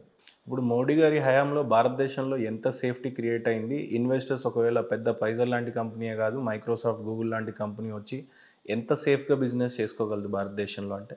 సార్ ఫస్ట్ థ్రెట్ ఏం తెస్తా ఉంటుంది సార్, పాలసీ అండి. ఇప్పుడు నేను తెలంగాణకు రావాలంటే వీసా తీసుకొని రావాలంటే నాకు భయం అవుతుంది. ఒక 200 అప్లికేషన్స్ మీ దగ్గర అప్రూవల్ తీసుకోవాలి, వాళ్ళ దగ్గర తీసుకోవాలి. ఇప్పుడు పాస్ట్ 8 yearsలో అండి approvals are become single window. This started with Gujarat అండి. Lot of people counter Gujarat అండి. ఇప్పుడు ఆయనకు ముందర కూడా ఇండస్ట్రియలైజేషన్ అయిందండి. మీరు టిపికల్గా మీరు ఆ తరంలో ఉన్నారు కాబట్టి ఆ ఒక ఎరా కొంచెం చూసారంటే గుజరాత్కు మీకు స్టేట్కి ఏం డిఫరెన్స్ అండి అని పెద్దగా చేశాను లేదండి. నువ్వు నన్ను మీట్ చేయొచ్చని ఇప్పుడు ఈ ఒక ఇంటర్వ్యూ ప్రయత్నం ఏంటంటే డాక్టర్ శర్మని మీరు మీట్ చేయగలుగుతాను. ఒక ఈజీ యాక్సెసిబుల్ అంటే గొప్పవాడిని కాదు, ఒక వ్యక్తి ఇంకో వ్యక్తిని కనెక్ట్ చేసే ఒక నెట్వర్క్ ఉంది. నాకు మీ ఒక మంచి స్నేహితురాలు మిమ్మల్ని ఇంట్రడ్యూస్, అదే మరి మిమ్మల్ని మీట్ చేయాలి, ఒక సిగ్నేచర్ స్టూడియోకి ఒక ఇంటర్వ్యూ వెళ్తానంటే ఒక meet. So the is of doing business అని ఉంటుందండి. అది గుజరాత్లో కాన్ఫిడెన్స్ ఇచ్చాడు. అంటే నువ్వు 10 పేపర్లు ఎత్తుకొని పోయి లైసెన్స్కే ఒక 2 ఏళ్ళు తిరిగే లెవెల్లో ఉంటే ఎవరికి ఇంట్రెస్ట్ రాదండి. నువ్వు రారా, ₹100 ఇస్తానంటే నీకు ఒక స్థలం ఇస్తాను, 4గురికి ఉద్యోగం మీరా అని చెప్పిన స్థలంలో గుజరాత్ నెంబర్ 1. దాన్ని కాపీ చేసినారు. సో గుజరాత్ మోడల్ని పొలిటిసైజేషన్ చేయకుండా వాళ్ళు చేసిన ఇంప్లిమెంటేషన్ మనం చేయగలుగుతామంటే ప్రతి ఒక్క స్టేట్ నెంబర్ 1 అండి. Majority of the states follow అవుతున్నారు, చెప్పరంతే పొలిటికల్ రీజన్లో. సింగిల్ విండో అండి. ఫర్ ఎగ్జాంపుల్ ఇప్పుడు మేము ఫస్ట్ టైం ఒక కమిషనర్ని అపాయింట్ చేస్తారండి. కమిషనర్ని మీట్ చేయాలి, నో లెస్ అంటారు. అది ఒక సామాన్యుడు ఒక 5 లక్షల రూపాయల వ్యాపారస్తులు భయం కమిషనర్ అంటారు. పోయేదానికి కూడా రీచ్ అవుతాను లేదు. ఒక first division clerk, second division ఇలా ఉండింది. ఇప్పుడు అట్లా కాదండి, స్ట్రైట్గా ప్రపోజల్. ఇప్పుడు ఒక ఆయన వచ్చి ప్రపోజల్ ఇచ్చాడు. ఈ మరి ప్రపోజల్ ధైర్యంగా నేను మార్కెట్లో పెట్టగలిగిన ఒక is of doing business only Modi గవర్నమెంట్లో. మోడీజీకి నెంబర్ 1 మార్క్స్ గుజరాత్లో ఒక మోడల్ చేశారండి. ఇప్పుడు మేము ప్రపంచంలో చేసామంటే మేము యాజ్ అ బిజినెస్ అని చెప్పంటే ఒక కంట్రీని ఒక స్టేట్ని ఒక నెంబర్ 1 చేస్తే మిగతాంతా కాపీ అండి, కాపీ కట్, కంప్యూటర్లో కాపీ చేసినట్టు అవుతుంది. అదే మరి Gujarat model industrialization happened in Gujarat. మన పక్క స్టేట్లో ఒకడు వ్యాపారం చేయని వాడికి నువ్వు రారా ఇక్కడనే స్థలం చూడరా అని చెప్పిన కాలంలో మోడీ గారు చేశారు. టాటా గారికి కల్కటాలో ప్రాబ్లం అయిందంటే మరుసటి రోజు ఆయన ఫోన్ చేసి దిగుతాడు, టాటా గారిని ఒక స్థానం చెప్తాడు, మీరు చెప్తున్నారు ఇంత ప్రాసెస్ ఎన్ని రోజులు వచ్చింది ఆయన అడుగుతాడు. ప్రైమ్ మినిస్టర్ గారు చెప్తాడు, నువ్వు స్థలం అడిగావు కదా, అదే స్థలంలోనే నిలుచుకున్నాను. So he meets Ratan Tata in the land what. ఇప్పుడు నాకు ఒక ఆఫీస్ కావాలంటే మీరు చెప్తారు, మీరు అదే ఆఫీస్లో కూర్చోన్నారంటే అంతకంటే ఒక వ్యాపారస్తుడికి ఇంకేమీ అవుతుంది. లేదు సార్, నా పిఎని మీట్ చేయండి, పిఎన్ నుంచి ఒక ప్రిన్సిపల్ సెక్రటరీ మీట్ చేయండి, మళ్ళీ నేను చూస్తాను మీకు యోగ్యం ఉందా లేదా ఇవ్వాలంటే వాడు అప్లై కూడా చేయడండి. నువ్వు వచ్చే ముందరే చూడప్ప ఇస్తాను. ఇప్పుడు ప్రతి ఒక్క స్టేట్లోని బీజేపీ రన్ స్టేట్స్లో స్థలం ఉంది, రా వ్యాపారం. అదే గ్లోబల్ ఇన్వెస్టర్ మీటింగ్ చెప్పారు, ఈ స్థలం ఉంది, ఇన్ని ఎకరాల ల్యాండ్ బ్యాంక్ ఉంది, ఇంతమంది ఇంటెలెక్చువల్స్ ఉన్నారు, ఇంతమంది వ్యాపారస్తులు చేస్తున్నారు. వ్యాపారం అన్నాక నా ఒకటి కాదండి. ఇప్పుడు నేను మ్యానుఫ్యాక్చరింగ్ ప్లాంట్ తెలంగాణలో పెడతానంటే దాంట్లో నాకు ఒకటి డిస్ట్రిబ్యూటర్ కావాలండి, నాకు ఒక సప్లై చైన్ కావాలండి, ఒక C&F కావండి, ఒక ఫార్మర్ రీటైల్ చైన్ కావాలండి, ఒక కన్జ్యూమర్ కావాలి. ప్రతి ఒక్కరిని నేను ఒక పిక్చర్ వేసి మీకు ఇచ్చేసానంటే నేను ఎక్కడికి పోవాల్సిన అవసరం అంతే. నేను ఇడ్లీ మ్యానుఫ్యాక్చరింగ్కి స్థలం ఇలా ఇడ్లీ చేస్తా అంటే ఇడ్లీ చేసేదానికి ప్లేట్లు ఇచ్చేవాడు ఉన్నాడు, అక్కడ పిండి ఇచ్చేవాడు ఉన్నాడు, ఇడ్లీ చేసేవాడు ఉన్నాడు, ఇడ్లీ చేసిన సర్వ్ చేసేవాడు ఉన్నాడు, తినేవాడు ఉన్నాడు. సో నువ్వు ఎంటైర్ ప్రాసెస్ని ఇంటగ్రేటర్ అండ్ యాక్సిలరేటర్ అయిపోయినావు A to Z. Please understand, there was an era in 95 to 2005 era where innovation happened. Now it is incubation state. ఇంక్యుబేషన్లో ప్రతి ఒక్కరికి నేను ఆశ్రమం ఇచ్చాను, ఇక్కడికి రా స్థలం ఉంది, అన్నీ ఉంది చూస్తున్నాం. The next phase what we're talking about next 2 yearsలో వచ్చినప్పుడు 2030లో we're going to be an aggregator. ఈ కంపెనీలు ఇప్పుడు ఏమేమి విత్తనాలు పెట్టినారో మీ మోడీ గురించి మాట్లాడాలంటే 2030లోనే మాట్లాడగలుగుతారు. ఆ రోజు నాకు ఇంటర్వ్యూ చేసినప్పుడు చెప్పారు, దీని అందుకే కారణం ఎవరు ఉన్నప్పుడు చెప్తాను మోడీ. మీరు ఈరోజే విత్తనం పెట్టాము, చెట్లు వచ్చినాయి, చిన్నది వచ్చాయి, పూరాలదే అంటున్నాను. 2030 India is going to get all the benefits of this 10 years of BJP government. నేను పార్టీ అతీతంగా మాట్లాడుతున్నాను, వ్యక్తిగా మాట్లాడుతున్నాను. ఒక పొలిటీషియన్ అకాడమిషియన్గా మాట్లాడితే ఒక వ్యక్తి ఒక 10 ఏళ్లలో మార్చాడంటే అది ప్రైమ్ మినిస్టర్ మోడీ గారు. మీరు రిజల్ట్ ఎప్పుడు చూసారంటే 2030. అయితే మీకు ఎలాంటి తెలుసు రాత్రి అంటే ఒక చిన్న విత్తనం పెట్టిన రోజు చూశాను, ఒక చెట్టు ఈరోజు మానేయిందండి, ఇంకా పండు కోసం వెయిటింగ్, ఇంకా పండిన రోజు అంటే ఇంక 3 ఏళ్ళు. అయితే ఆ మాను పెట్టేసని అయిపోయింది అని చెప్పిన కాలం కూడా లేదండి. ఆ మారి 2 లక్షల మాన్లు రోజు యాంకే చెప్పింది, GDP calculated on daily basis. ఇంతసేపులో ఒక 40-50 ఫైళ్ళు సైన్ అవుతున్నాయి. సో ఈ ఒక ఎరా అనేది నెక్స్ట్ 2030లో మొదట విత్తనం పెట్టినవాడు పండు అవుతాడు. సార్, సూపర్ పవర్ భారత్గా చూడాలని చాలామంది ఇండియన్స్ ఒక కళ, మా కంట్రీ పేరు కూడా అంత మారుమోగాలని. ఓ 10 ఏళ్ల క్రితమో 20 ఏళ్ల క్రితం చూస్తే made in Taiwan, made in Japan, made in America, made in China లాంటివి చూసాం. ఇప్పుడు మేడ్ ఇన్ ఇండియా అనేవి చాలా ఫోన్స్ మీద చూడటం, ఇవన్నీ మా జనరేషన్లో వాళ్ళకి అదృష్టం అని అనుకుంటా. అప్పుడు మేము అలా చూడలే మేడ్ ఇన్ ఇండియా అని. నిజంగా 2047లో భారతీయులంతా కంటున్న కళ సూపర్ పవర్ అంటే equal to competitive with per capital income చూస్తే ఈరోజు మనది 2 lakh rupees పర్ పర్సన్గా ఉంది ఈరోజు. వేరాజ్ USA చూస్తే నంబర్ 1లో ఉంది 69 lakhs పర్ క్యాపిటల్ ఇన్కమ్. నిజంగా భారత్ నెక్స్ట్ మీరు 2030లో బాగుంటుందన్నారు, బట్ 2047లో భారతీయులంతా కంటున్న కళ మనం నిజంగా సూపర్ పవర్ అవుతామా, అయ్యే అవకాశాలు ఉన్నాయా, ఆ రిసోర్సెస్ భారతదేశానికి ఉన్నాయా? సార్ మీ క్వశ్చన్లోనే ఆన్సర్ దండిగా ఉంది. అమెరికాలో ఎంత అండి చెప్పారు మీరు? Per capital income 69 lakhs. How many people are doing that sir? తక్కువ జనాభే. మేము 160 కోట్ల మంది పర్ క్యాపిటల్ 2 lakhs పర్ అండి. So just imagine the number of population. అంటే అక్కడ 30 crores అనుకుంటా. ముందర మా ఇంట్లో ఒకరు పని చేసేవాళ్ళు 5 మంది భోజనం చేసేవాళ్ళు సార్. ఈరోజు 5 మంది పని చేస్తారు, ఎవరు భోజనం చేస్తారు? So India is grown, correct? Yes. You agree? Correct? Yes. Point 1. That is a very, very strong point. The population wise, India is number 1. The contributor ప్రతి ఒక్కడు ఈరోజు చేస్తున్నాడు. యూ టాకింగ్ అబౌట్ ఎంతమంది అండి? 140 కోట్ల మంది ప్రపంచంలో నంబర్ 1 పాపులేషన్లో మనం ఒక్కరే. And everybody is a brainy అండి. Please understand that. పాపులేషన్ శాపం అయింది ఒక టైంలో, కానీ ఈ రోజు నంబర్ 1 అదే మనకి ప్లస్ అవుతుంది. నెవర్ వాస్ ఎ పెయిన్ అండి. మీరు అది ప్రపంచం తప్పుగా ఒక క్యాల్కులేషన్ అండి. పాపులేషన్ ఎప్పుడంటే మనం బాధపడతామంటే అన్నాళ్ళు లేని ఇప్పుడు ఉత్పన్నం స్టార్ట్ అయినాక ప్రతి ఒక్కడు ఉన్నాడండి. 140 కోట్ల మంది కూడా కాంట్రిబ్యూట్ చేస్తున్నాం. అప్పుడు వాట్ ఈస్ ద పాపులేషన్ అండి? వాట్ ఈస్ ద జీడిపి అండి? అమెరికా ఎక్కడ ఉందండి? We're already a super power. So super పవర్ని ఆల్రెడీ ఉందండి. లేకపోతే అది కొంచెం ఆఫ్ ట్రాక్లో పోతే actually it should not be discussed in this area, but still I can proudly say మొన్న ఒక చిన్న వార్ అయిందండి. ప్రతి ఒక్కరు దాన్ని క్రెడిట్ తీసుకోవాలనుకుంటున్నాను. క్రెడిట్ గోస్ టు 2 people అండి. ఒకటి the person who created a policy call make in India. BrahMos is a make in India అండి. BrahMos by made from make in India. అవునండి, full concept is make in India అండి. రష్యాతో మనం tie up చేసుకున్నాం. అవును, ఒక టైఅప్ చేసుకుని మీ దగ్గర కొంచెం నాలెడ్జ్ తీసుకున్నాక స్టూడియో నేను సెటప్ చేసినాక స్టూడియో నాలెడ్జ్ మీరు ఇచ్చింటారు, సెటప్ నేనే చేశానండి. And how many bullets hit India అండి, how many bullets hit opposite country. Sir ఒక వరల్డ్ వార్ లాంటి ఒక సిచ్యువేషన్ని ఎవడైనా క్రెడిట్ తీసుకొని అది పొలిటికల్, అది ఈ ఒక సభ కాదు జాగా కాదు మాట్లాడకూడదు, కానీ 10 రోజుల్లో ఒక వారిని ఒక మనిషి నోరు ఇచ్చే capability Bharat without getting affected అండి. సివిలియన్స్ ఒక కాలంలో చెప్పారు మా దగ్గర ఒక బటన్ ఉంది, మేము కొడితే మీ దేశాలు పోతుంది. ఆ బటన్ యూజ్ చేస్తే ఇంకో ధైర్యం రాలేని పొజిషన్ చేసి పెట్టాం కేవలం 10 రోజుల్లో. కొంచెం మనం యోచన చేసాం, ఇకైతే ఇంకా 3 రోజుల్లోనే అయిపోయాం. సో భయపించామండి, మనం డ్యామేజ్ కూడా చేయలేదు. మనం పక్కన వాడికి నొప్పించలేదు. నాన్ పాలిటిక్ ఎన్పిటి యాక్ట్లో కూడా ఉన్నాం మనం పక్కన వాడికి నొప్పించలేదు, పక్కన వాడికి బాధ పెట్టించలేదు, పక్కన వాళ్ళకి సివిలియన్ క్యాజువాలిటీస్ కూడా చేయలేదు. ఇప్పుడు వాళ్ళు ఎన్నో వార్లో చూస్తున్నాం 1000 మంది చచ్చిపోయినారు, మనం పక్కన వాళ్ళు చచ్చిపోయని చెప్పలే. Sites were demolished, infrastructure was demolished, human civilization was not demolished. మన కల్చర్ మన థాట్ ప్రాసెస్ హిందూయిజం కానీ మన థాట్ కానీ ఎక్కడ వదులుకోలేదు. That is truth. And we made sure India can strike anybody without getting strike. దానికి ఒక క్రెడిట్ తీసుకునేందుకు సూపర్ పవర్లు సో కాల్డ్ టు క్రెడిట్. వాళ్ళకే ఎంబరాసింగ్ సిచ్యువేషన్ ఉన్నది. మనం ఇంకా మనమే క్రెడిట్ తీసుకోలేదు. మేము నవ్వేసిపోయేసాడు ప్రధానమంత్రి, కరెక్టా? So India is already a super power. ఆ కాల తస్మాన్ నమ్మాని ఎప్పుడు ఏ టైంలో వచ్చినప్పుడు వీఆర్ ఆల్రెడీ రెడీ అండి. ఇంతకంటే ఒక గ్రేటెస్ట్ ప్రూఫ్ మనకు వద్దండి, ఇంతకంటే సెక్యూర్డ్ నేషన్ లేదండి. అండ్ వన్ మోర్ థింగ్ అండి, వితౌట్ టేకింగ్ ఎనీబడీస్ హెల్ప్ అండి. True. We agreed not to disagree. ప్రపంచ దేశాంతో మాట్లాడాము, సేయింగ్ దట్ మనం చేసింది correct as per our UN resolution. అయితే టిపికల్గా చూస్తే మన యుద్ధం ఎలా జరిగింది, యుద్ధం జరిగేప్పుడు safe guarding your own interest is the law of the land.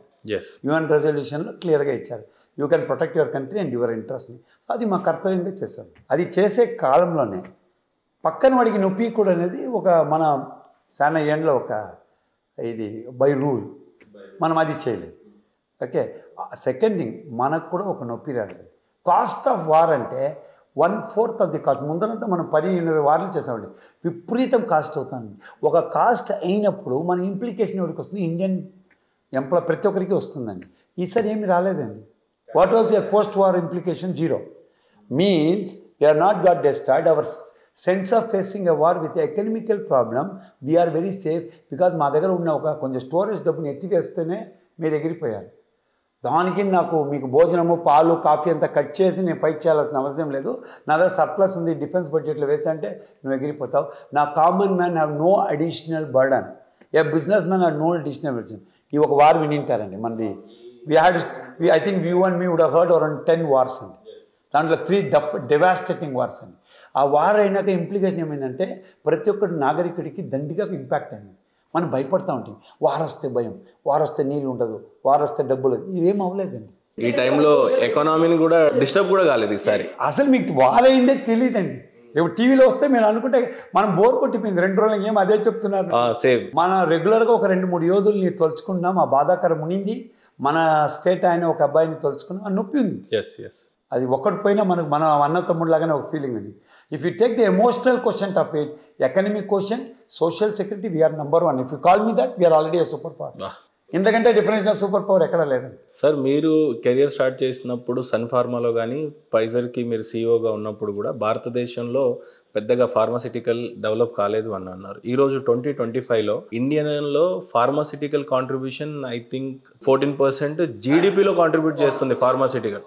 ఆ రోజు అసలే లేదు, కనీసం రూపాయి పే చేయడానికి కూడా లేని ఫార్మాసిటికల్ ఈరోజు ఇండియన్ జీడిపిలో 14% ఎకానమీని కాంట్రిబ్యూట్ చేయడం అనేది నాట్ ఏ జోక్.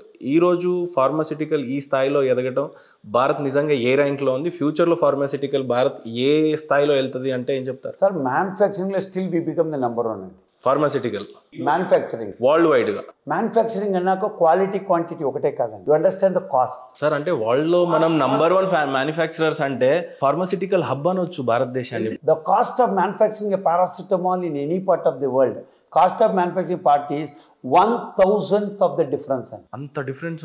నేను ఒక పారాసిటమాల్ టాబ్లెట్ మ్యానుఫ్యాక్చర్ చేస్తే ₹1 అంటే ప్రపంచంలో నేను ఎక్కడైనా వేరే దేశం ₹1000 అండి. So if compare me that way, number of factories కానీ ఇది కానీ, వీఆర్ ఓపెనింగ్ లైక్ ఎనీథింగ్ అండి. 1,000th మన ప్రైస్లో మనం మ్యానుఫ్యాక్చరింగ్ చేయగలుగుతామంటే ఈ affordability, accessibility is important. Then we're hub. That way we're number 1. World wide ఇంకా అవునండి, ప్రతి ఒక్కరు సరే from an export oriented to become first and imported. మనం use to be an imported country. ఫార్మాలో అక్కడ పోయి తేవాలా, ఇక్కడ పోయి తేవాలా, రా మెటీరియల్ ఏపీఐ తేవాలండి. ఈ రోజు మనం టోటలీ రివర్స్ అయిపోయినాం. మనం we become an export oriented country. That way we're number 1. ఇంకా ఎదిగేది అనేది నేచురల్ అండి. Because lot of orders I'm getting from abroad and technically we become number 1. Last time నేను ఒక బ్యూరోక్రాట్ని ఇంటర్వ్యూ చేసినప్పుడు హీ సెడ్ మీ దట్ ఒక kidney transplantation నిజంగా ప్రపంచవ్యాప్తంగా చూస్తే 7 కోట్లు 6 కోట్లు అవుతుందంట. వేరాస్ భారతదేశంలో 10 లక్షలు 50 లక్షల్లోనే అయిపోతుందంట. 100%. దట్ అంత ఎక్విప్మెంట్ ఉంది అనే దాని అర్థం కదా. కాదు, ఎక్విప్మెంట్ కంటే కూడా అఫోర్డబిలిటీ. మీరు 1000 రూపాయలు చేసే పని నేను 100 రూపాయలు చేయగలుగుతున్నాను. So people I can get larger geographical spread. ప్రపంచం నుంచి అందరూ వస్తున్నారు. ఒకటి క్వాలిటీ అండి. ఇండియాలో నంబర్ 1 ఇన్ హెల్త్ కేర్ అండి, in terms of the best doctors in the country అండి. డాక్టర్ వైస్ వీళ్ళందరూ షైన్ అవ్వని కారణం ఏమంటే తండ్రిగా మంది రాలేదండి. ఇప్పుడు ఒక మంచి డాక్టర్ని నేను, నా దగ్గర 100 పేషెంట్లు వస్తే నేను మంచి డాక్టర్ అంటాను, 2 వస్తే డాక్టర్. ఈ 100కు 2కి ఎందుకు ఆ డిఫరెన్స్ అంటే డబ్బు. పోయినాకనే నేను 2000 రూపాయలు అడిగితే మీరు భయపడే వాళ్ళు ఉంటారనేసి, నేను పోయినాక 10 రూపాయలకే చేస్తానంటే నాకు క్యూ ఉంటారు. అంటే quality of the doctor never change అండి. The cost of going to the doctor we're become affordable country అండి. ఒక జోక్ చెప్తానండి. ఒక వ్యక్తి జపాన్లో గాల్ఫ్ ప్లే చేస్తాడు. జపాన్లో golf is the number 1 game అండి. They are crazy for golf అండి. ఆ వ్యక్తి ఇండియాకి వచ్చి, I'm talking about my estate Bengaluru, వాడు వచ్చి గాల్ఫ్ ప్లే చేసి 1 నెల బైపాస్ చేసి మెడికల్ టూర్ని అందరినీ చుట్టుకొని మళ్ళీ జపాన్కి వాపస్ పోయినాడు అనుకోండి సార్, హాఫ్ ఆఫ్ ది ప్రైస్లో వాడికి అన్నీ అయిపోతుంది సార్. ఇన్ని లగ్జరీస్ చూసి ఆ బైపాస్ చేసుకొని సక్సెస్ఫుల్గా పోతే కూడా ప్లేయింగ్ గాల్ఫ్ ఇన్ జపాన్కు 200 టైమ్స్ మోర్ అండి. మరి అక్కడ ఎందుకంటే గాల్ పడతాడు, ఇండియాకి వచ్చి గాల్ ప్లేస్ చేసి వాడు ఆరోగ్యం చూసుకొని దేవస్థానం చూసుకొని మళ్ళీ రిటర్న్ పై సేఫ్గా పోతున్నాడు. అదే గాల్ పడితే అదే అన్నీ ఉంది. ఇంకా సగం డబ్బులతో తీసుకొని వెళ్ళొచ్చు. With all these thing half the price. అక్కడ ఓన్లీ బైపాస్కే 3 టైమ్స్ ఉంది. We're become the hub of pharmaceutical health care 360 degree అండి. It's not only one pharma and talking about hub of hospitals, diagnostic services, ambulance services, best doctors, everything we are there in a country today.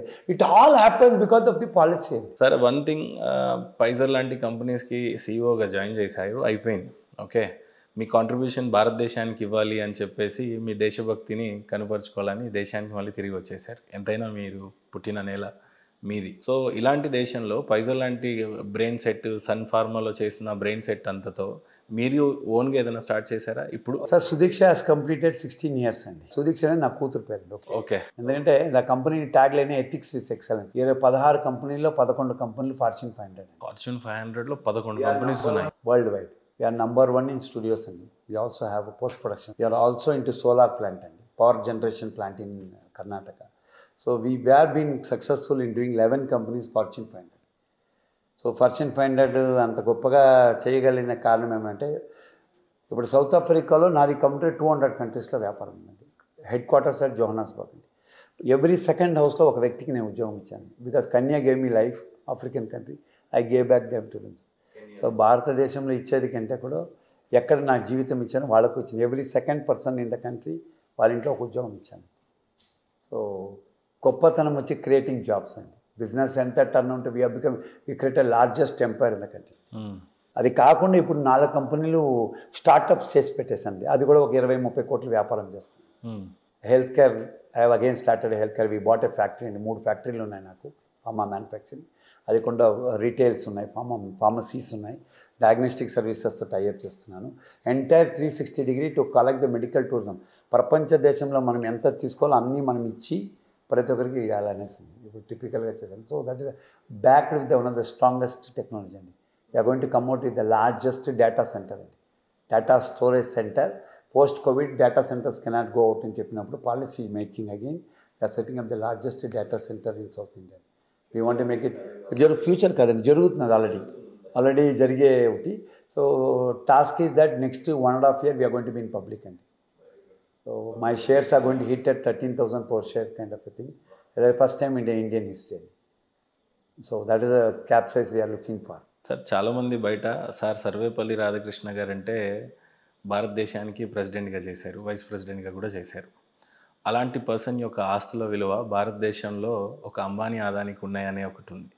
రెండోది, మీరు grand సన్గా ఉన్నారు, Pfizer company లాంటికి సీఈఓగా చేశారు. ఎన్ని లక్షల కోట్లు ఆస్తున్నాయని ఒక ఎక్స్పెక్టేషన్లో ఉన్నారు. సర్వేపల్లి రాధాకృష్ణ గారి గురించి మాట్లాడకపోతే ఇంటర్వ్యూకి అర్థం ఉండదు. కాబట్టి ఆయన వదిలేసిన ఆస్తి ఎంత? అసలు సర్వేపల్లి రాధాకృష్ణ సార్ గురించి చెప్పాలంటే ఏం చెప్తారు సార్? సార్ ఫిలాసఫీ స్పిరిచువల్ కంటే సార్ కొంచెం ఫ్రాంక్గా మాట్లాడాలి. ఆయన ఇచ్చిన ఆస్తి అండి.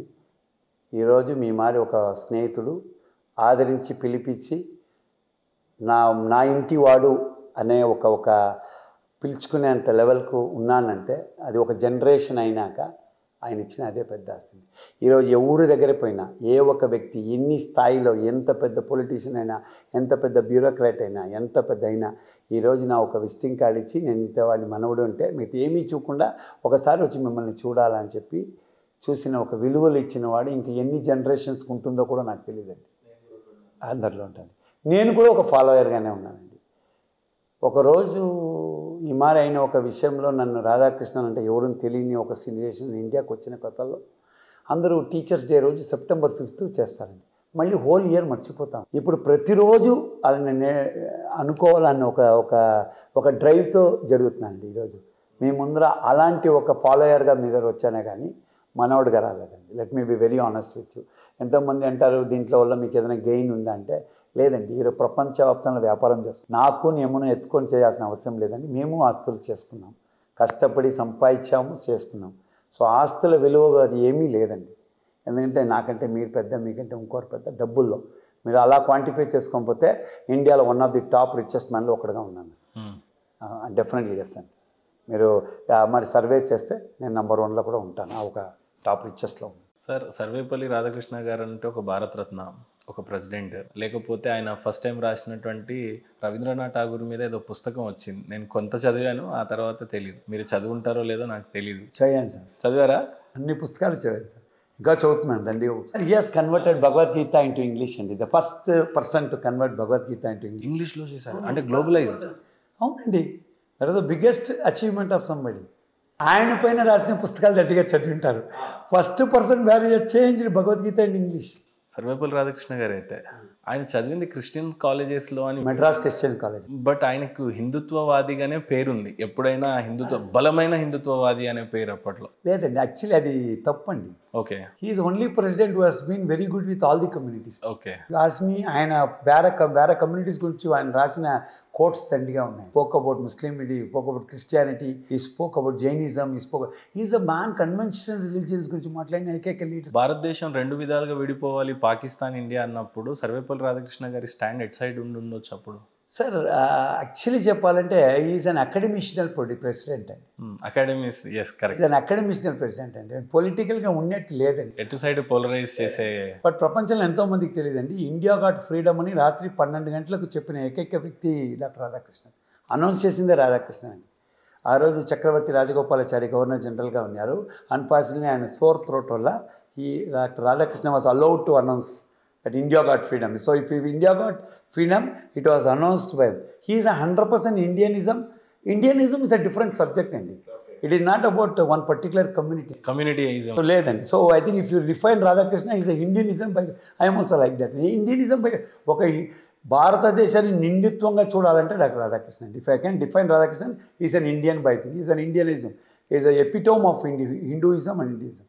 ఆయన పుట్టిన వాళ్ళ హిందూగా ఉన్నాడు కాబట్టి హిందుత్వ గురించి దండిగా రాశాడు, దండిగా చదివాడు, దండిగా రీసెర్చ్ చేశాడే కానీ ఏ ఒక్క జాతిని కించపరచలేదు. నా గొప్పతనం చెప్పాడు తప్పి కానీ ఇంకొకరిని అయితే కించపరచలేదు. So he said India can carry everybody along with it అన్నాడు. So that why you become a most spiritual philosophical president.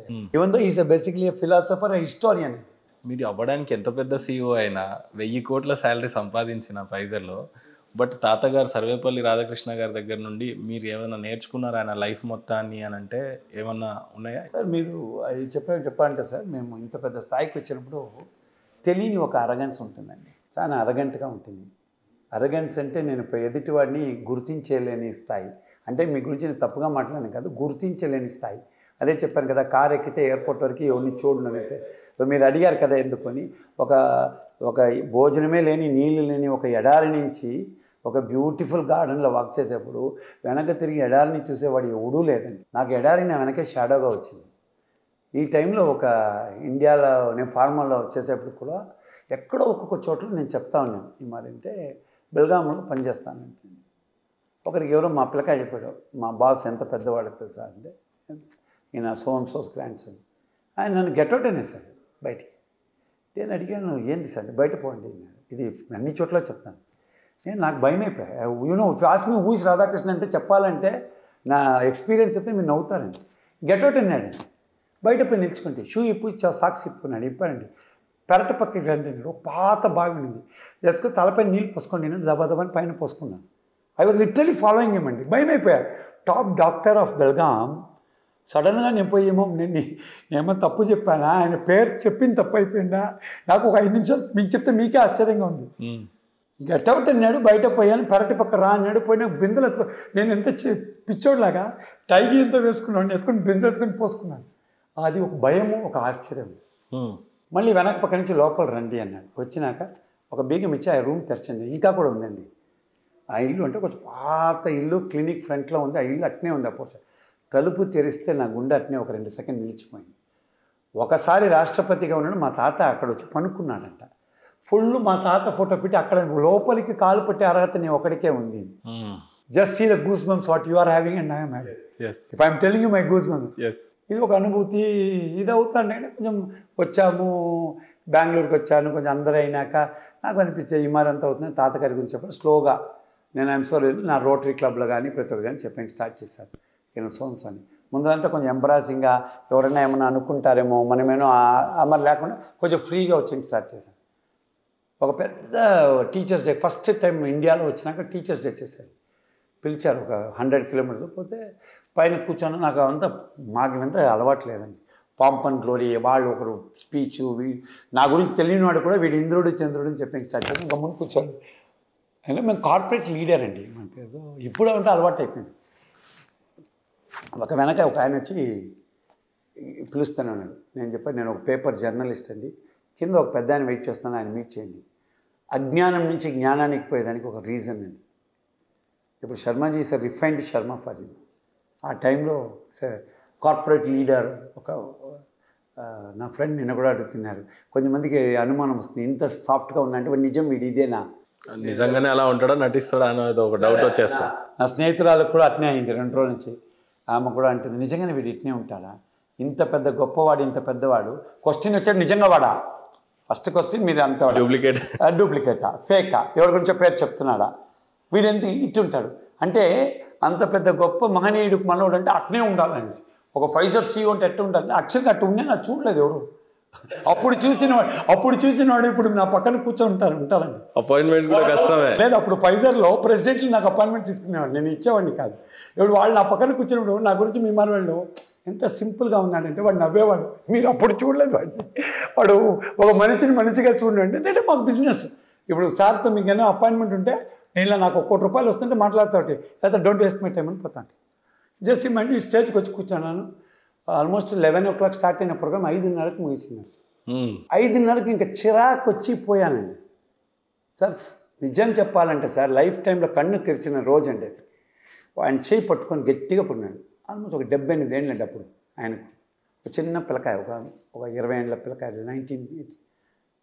మా తాతగారు మీ పేరు వేసిన ఒకే ఒక రీజన్కు 150 కిలోమీటర్లు ట్రావెల్ చేసుకొని మిమ్మల్ని ముట్టుకోవాలని వచ్చాడు. ఆయన కంటి నీళ్ళు 2 పడిందండి. నేను అడిగాను తాతగారు ఏమైంది అని. అన్నాడు మీ తాతని టచ్ చేశానండి, మిమ్మల్ని టచ్ చేస్తాను, I want to touch. Just అంతకంటే ఒక ఎక్స్పీరియన్స్ మీ లైఫ్లో ఎవరికి ఒక అనుభూతి అయింది. And believe me or not, ఈ రోజు వరకు అండి రోజు నాకు ఈ మరి ఒక ఎక్స్పీరియన్స్ అండి. If you ask me if you know Radhakrishnan, I don't no sir. Every day I get 1 person in my life who is amazed.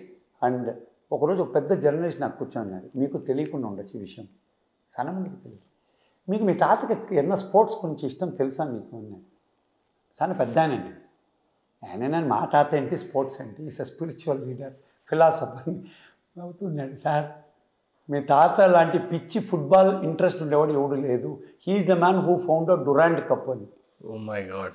ఆయన ఎట్లా చేస్తుంటే అప్పుడే మొదటి రోజు జర్నలిజం వచ్చినప్పుడు మా తాతగారు పక్కన ఐ థింక్ భారతదేశంలో ఫస్ట్ టైం నిర్వహించిన పక్కన రైటింగ్ రాస్తున్నాయండి ఆయన. సార్ అప్పుడు నేను చిన్న పిల్లకాయని సార్, మీ తాత ప్రెసిడెంట్ ఎక్కడ పక్కన కూర్చోండి, ఇప్పుడు ఇంత పెద్ద వయసు అయిపోయింది, నాకు ఆ అనుభూతి, నాకు భయమే. డురాండ్ కప్పు ఫుట్బాల్, నేను క్రికెట్ నుంచి వాళ్ళు తెలీదు, అది అయినాక ఫుట్బాల్ చూసి స్టార్ట్ చేశాను. సీరియస్గా I started seeing football because of my grand. Radhakrishna గారు నిజంగా that good player in football and ఈ లవ్స్ ఫుట్బాల్ అనేది మనకు తెలియదు. సో ఈ మరి రోజుకొకటండి, రోజుకొక అనుభూతి, రోజుకొక స్నేహితులు. మీ తాత అంటే ఇలా ఉంటాడండి అనేసి. ఒక పొలిటీషియన్ వాడు నన్ను ఒక పెద్ద ఆయన దగ్గరికి పిలుచుకోమండి, బీజేపీ లీడర్ దగ్గర, పేరు చెప్పకూడదు, పెద్ద ఆయన హార్వర్డ్ క్వాలిఫైడ్, మనం అందరూ భయపడేంత ఒక లీడర్. ఒక 5 ఎమ్మెల్యేలు పిలుచుకొని పోయినారు. సార్ రాధాకృష్ణ మనోడు వచ్చాడు రండి సార్, నన్ను పిలుచుకొని పోయినాడు. ఆయన వెళ్ళిపోడా అన్నాడు. So I get this experience. వెళ్ళిపోడా నేను పైత్యం అవునుకుంది. నాకు చండ కోపం వచ్చేసింది. ఏంది ఎవరు పోయినా రాధాకృష్ణ అంటే మీరు అనుకున్నట్టు రెడ్ కార్పెట్ ప్లీజ్ కమ్ అంటారు, వీడు వెళ్ళిపోడా. మొదటినే ఆయన చూస్తే భయము, పెద్ద లీడర్, అందరికీ ప్రపంచంలో ప్రతి ఒక్కరికి భయమైన ఒక బీజేపీ లీడర్ ఆయన. వెళ్ళిపోండి అని చెప్తే, సార్ నాకు ఏమన్నా నేను అంత తప్పుండే చెప్పండి సార్, ఏమింది నా ఈ గురించి తెలుసుకోవాలంటే రేపు మార్నింగ్ 5 o'clock మెరీనా బీచ్ రా అన్నాడు. సరే భార్యకు వచ్చి చెప్పాను, అప్పుడు చెన్నైలో ఉంటామండి, నా భార్యకి చెప్పాను రేపు మార్నింగ్ 5 గంటలకు మెరీనా బీచ్ పోయేది, ఎందుకు ఇది తిట్టాడని తెలుసుకోవాలని. ఈ పక్కన 5 మంది వచ్చేసి వాళ్ళు డౌన్ అయిపోయినారు, ఇంత పెద్ద గొప్ప వ్యక్తిని పిలుచుకోకపోతే వీడేమి తిట్టిస్తున్నాడని చెప్పి వాళ్ళు పోయేసారు. వాళ్ళు నాతో మాట్లాడారు. మళ్ళీ వచ్చినాక ఆయన దగ్గర గుర్రంలో వాకింగ్లో పోలీస్ వాళ్ళంతా గుర్రంలో వాకింగ్ అందరినీ పంపించేసి వాడ మడ గురించి చెప్పి చేయి భుజం పైన వేసుకొని సాంస్క్రిట్ శ్లోకం చెప్పేకి స్టార్ట్ చేసేసారు. శ్లోకం చెప్తూ అర్థాలు చెప్తున్నాను నాకు. అంతా అయింది. ఒక హాఫ్ అన్ అవర్ ఆయన వాకింగ్, ఆయనతోనే మెరీనా బీచ్లో వచ్చి నేను అడిగాను, ఎలా కరెక్ట్ సార్, ఇదేం సార్ టిఫినింగ్ అని. నిన్ను వచ్చి ఆయన నా టీచర్, నేను ఆయన స్టూడెంట్. నేను ఈ 5 ఎమ్మెల్యేలు పక్కన పెట్టుకొని వస్తే నీకు బుద్ధిలో పొలిటిక్స్ అంటే నీకు తెలీదు. వాళ్ళతో వచ్చి నేను రేపొన్న వచ్చి సార్ రాధాకృష్ణ వాళ్ళ ఫ్రెండ్ సార్ వచ్చి ఆయన పేరు పాటు చేస్తారు, don't come with politicians to my room, please get out అని చెప్పి. ఎందుకంటే వాళ్ళకి నేను అవమానం చేస్తే నెక్స్ట్ టైం నీ పేరు చెప్పరు. లేకపోతే I know doctor Sharma who is grand son అని చెప్పి నా రూమ్కి వస్తారు. ఆయన నా టీచరు. ఆయన మాకు పాఠం చేసేప్పుడు స్టార్ట్ చేసేప్పుడు సాంస్క్రిట్ శ్లోకం చెప్పి అర్థం చెప్పేవాడు, క్లాస్ ముగించి నాకు చెప్పేవాడు. అందుకే చెప్పింది, if you want to no Radhakrishna your self, I'm ఈ స్టూడెంట్, వాడి మనవడివి, ప్లీజ్ కమ్ ఇది. సో ఈ మారి ఒక ఎక్స్పీరియన్స్ లైఫ్లో ఎక్కడా చూడలేము. అలాంటి ఒక అనుభూతి గ్రేటెస్ట్గా ఉండింది. సార్ సర్వేపల్లి రాధాకృష్ణ గారు ఎంత ఆస్తి మీ ఫాదర్కి ఇచ్చారు, మీ ఫాదర్ మీకేమి ఇచ్చాడు అంటే చెప్తారు? మా నాయనకి ఏం ఇవ్వలేదు, కానీ నాకు ఒక 32,000 పుస్తకాలు ఇచ్చినాడు. 2,000 పుస్తకాలు ఇచ్చారు. ఒక సొంత ఇల్లు, గవర్నమెంట్ ఇచ్చిన ఇల్లు ఉందండి మా దగ్గర. ఒక 32,000 పుస్తకాలు ఉన్నాయి. ఒక దేశానికి ప్రెసిడెంట్ అంటే ఏ రకమైన ఆస్తులు ఉండాలి? ఇప్పుడండి మా నాయనగారు ఒకరోజు ఆయన పోయి అడిగారంట, ఒక డిపార్ట్మెంట్లో, ఆయన గవర్నమెంట్లో డిఫెన్స్లో ఉన్నాడు, వేరే డిపార్ట్మెంట్కి మార్చుంటే ఆయన నవ్వేసి తిట్టేసిపోయినట్టు. ఎందుకంటే రేపొద్దున అందరూ మీ అల్లుడికి ఇన్ఫ్లుయెన్స్ చేశారని చెప్తారు, దానికి నేను ఇన్ఫ్లుయెన్స్ చేయను, ప్రెసిడెంట్ మా అల్లుడిగా రాక నువ్వు ఎదుగుని. మా నాయన కూడా మమ్మల్ని అలానే ఎదిగించాడు. సో ఆస్తులు అంటే ఇదే అండి, మీకు చెప్పిన స్టోరీలే మా ఆస్తి అండి. ఈరోజు ఒక గర్వ తగిన పొలిటికల్ లీడర్ ఎవరన్నా అవ్వచ్చు, అయినారు అంటే, ఒక ఏట అవుతారంటే వాడికి జనబలం అండి. ఆ విషయంలో రాధాకృష్ణ గారి పేరు నాకు జనబలం ఇచ్చిందండి. భారతదేశమే కాదండి, నేను హార్వర్డ్లో గోల్డ్ మెడల్ తీసుకున్న రోజు హౌస్ ఆఫ్ కామన్స్లో ఒక సెలబ్రేషన్ జరుగుతున్నది. హార్వర్డ్ టాపర్ వచ్చిందంటే ఒక పెద్ద ఆయన పరిగెత్తి వచ్చి టచ్ చేసి అవ్వాలి అని నేను అడిగితే, సార్ అంటే నీకు రాధాకృష్ణ గురించి ఏం తెలుసు? ఏం తెలియదు సార్. అప్పుడు ఆయన అదే చెప్పాడు, ఎంత గొప్ప వ్యక్తి అంటే రాధాకృష్ణన్ గారు, వాళ్ళ నాయన ఎంపీ ఆఫ్ లేబర్ పార్టీ, ఈయనకి చెప్పాడంటే ఈయన ఎంపీ అని చెప్పాడు. వాళ్ళందరికీ ఒక డౌట్ వచ్చిందంట, వాళ్ళ నాయన వాళ్ళంటే యూకే పార్లమెంట్లో, how to pronounce a word, ఒక పదాన్ని ఎలా స్పష్టీకరణంగా చెప్పాలని వచ్చిన కాలంలో అప్పుడు క్వీన్ దగ్గరికి పోయినంట, ఎలిజబెత్ దగ్గరికి. అదేంటంట, if at all you want to know how to pronounce English, it is only doctor SR అని చెప్పి ఆయన ఫోన్ చేస్తే ఆయన చెప్పారంట ఇలా ప్రొనౌన్స్ చేయాలని. పరా లాంగ్వేజ్ని కూడా కాన్కోర్ చేసిన ఏకైక వ్యక్తి డాక్టర్ ఎస్ఆర్. ఇప్పుడు కూడా సార్ వరల్డ్లో మీరు ఏ ఒక అవార్డు ఇచ్చినా, నేను కానీ నాకు తెలిసి నా గురించి I love to take it అండి.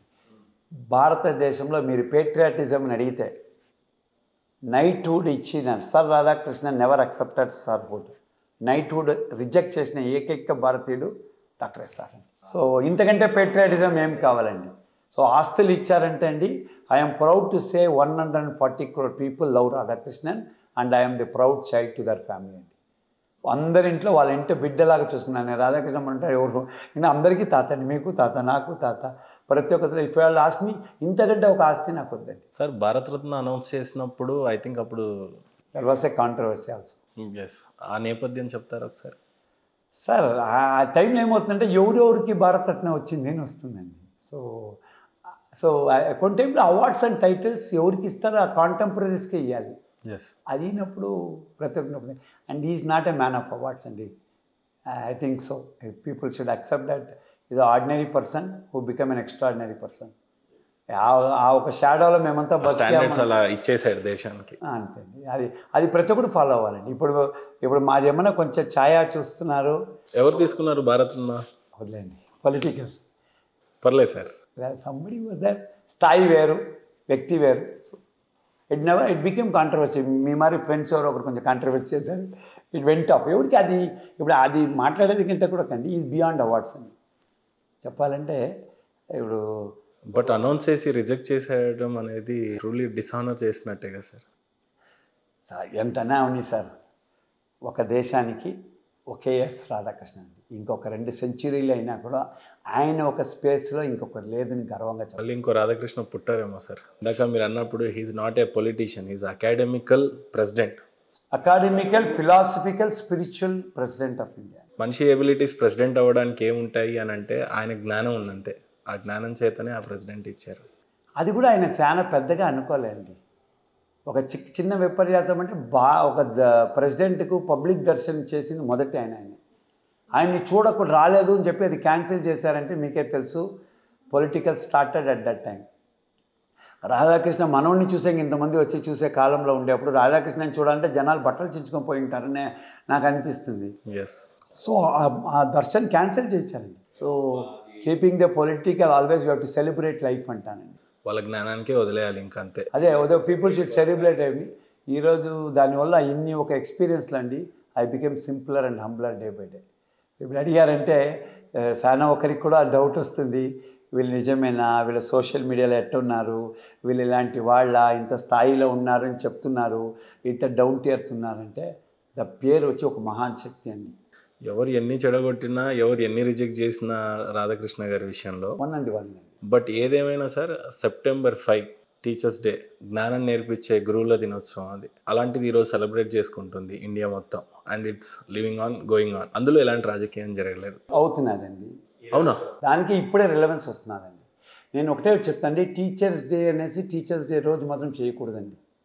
గురు శిష్య పరంపర రావాలండి. ఈరోజు బిడ్డలు టీచర్ని ఎదిరిస్తున్నారండి. మొన్న కూడా కాలేజీలో పోతే వాళ్ళు చెప్పారు, టీచర్ని డిసగ్రీ చేయకండి అని చెప్పండి. It is a thumbing conference where I gave a guest lecture. ప్రతి ఒక్కరు సంతోషపడ్డారు.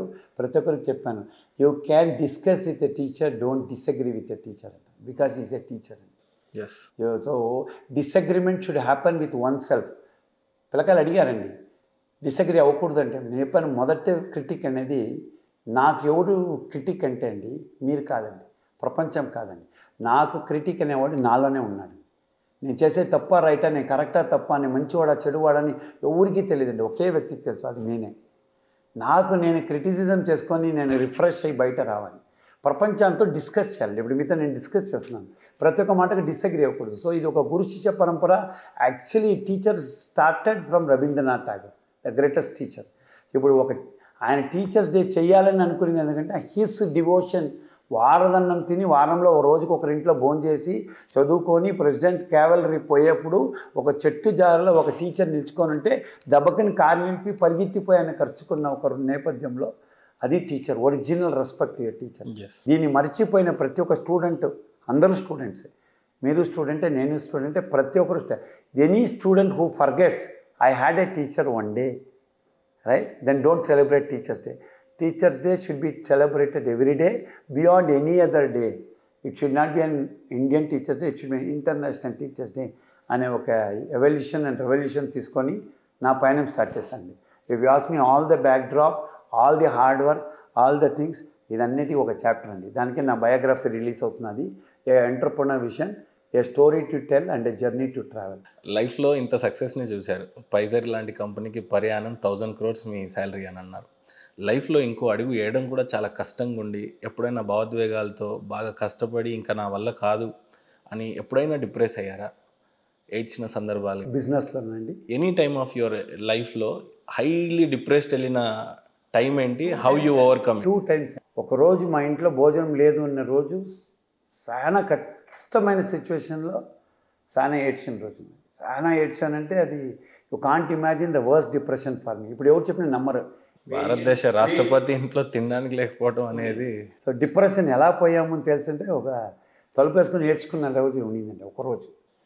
అది అయినాక if all I would had a depression అంటే అండి, when I was not able to give back my dad's his life back. ఆయన వదిలిన రోజు. If all I say the greatest teacher is my dad. ఎలా కాలం చేశారు సార్? ఓల్డ్ ఏజ్ 76 అండి. And చేతిలో పనుకునేసారండి. మీ చేతిలోనే? అట్నే కూర్చున్నాడు, పనుకునేసాడు. ఒక 8,000 మంది మోసారండి ఆయన. అంతకంటే ఆస్తి మా నాయన నాకేమీ లేదండి. 8,000 మంది ఆయన బాడీని మోసారండి. ఆ రోజు ఏడ్చానండి. నేను ఏమి చేయలేని ఒక సిచ్యువేషన్లో వచ్చిన రోజు. మళ్ళీ ఇంకెప్పుడు ఏడుపు లేదండి. ఎందుకంటే ఇప్పుడు కంటెంట్మెంట్ వచ్చేసింది, ఇంకేమీ వద్దు.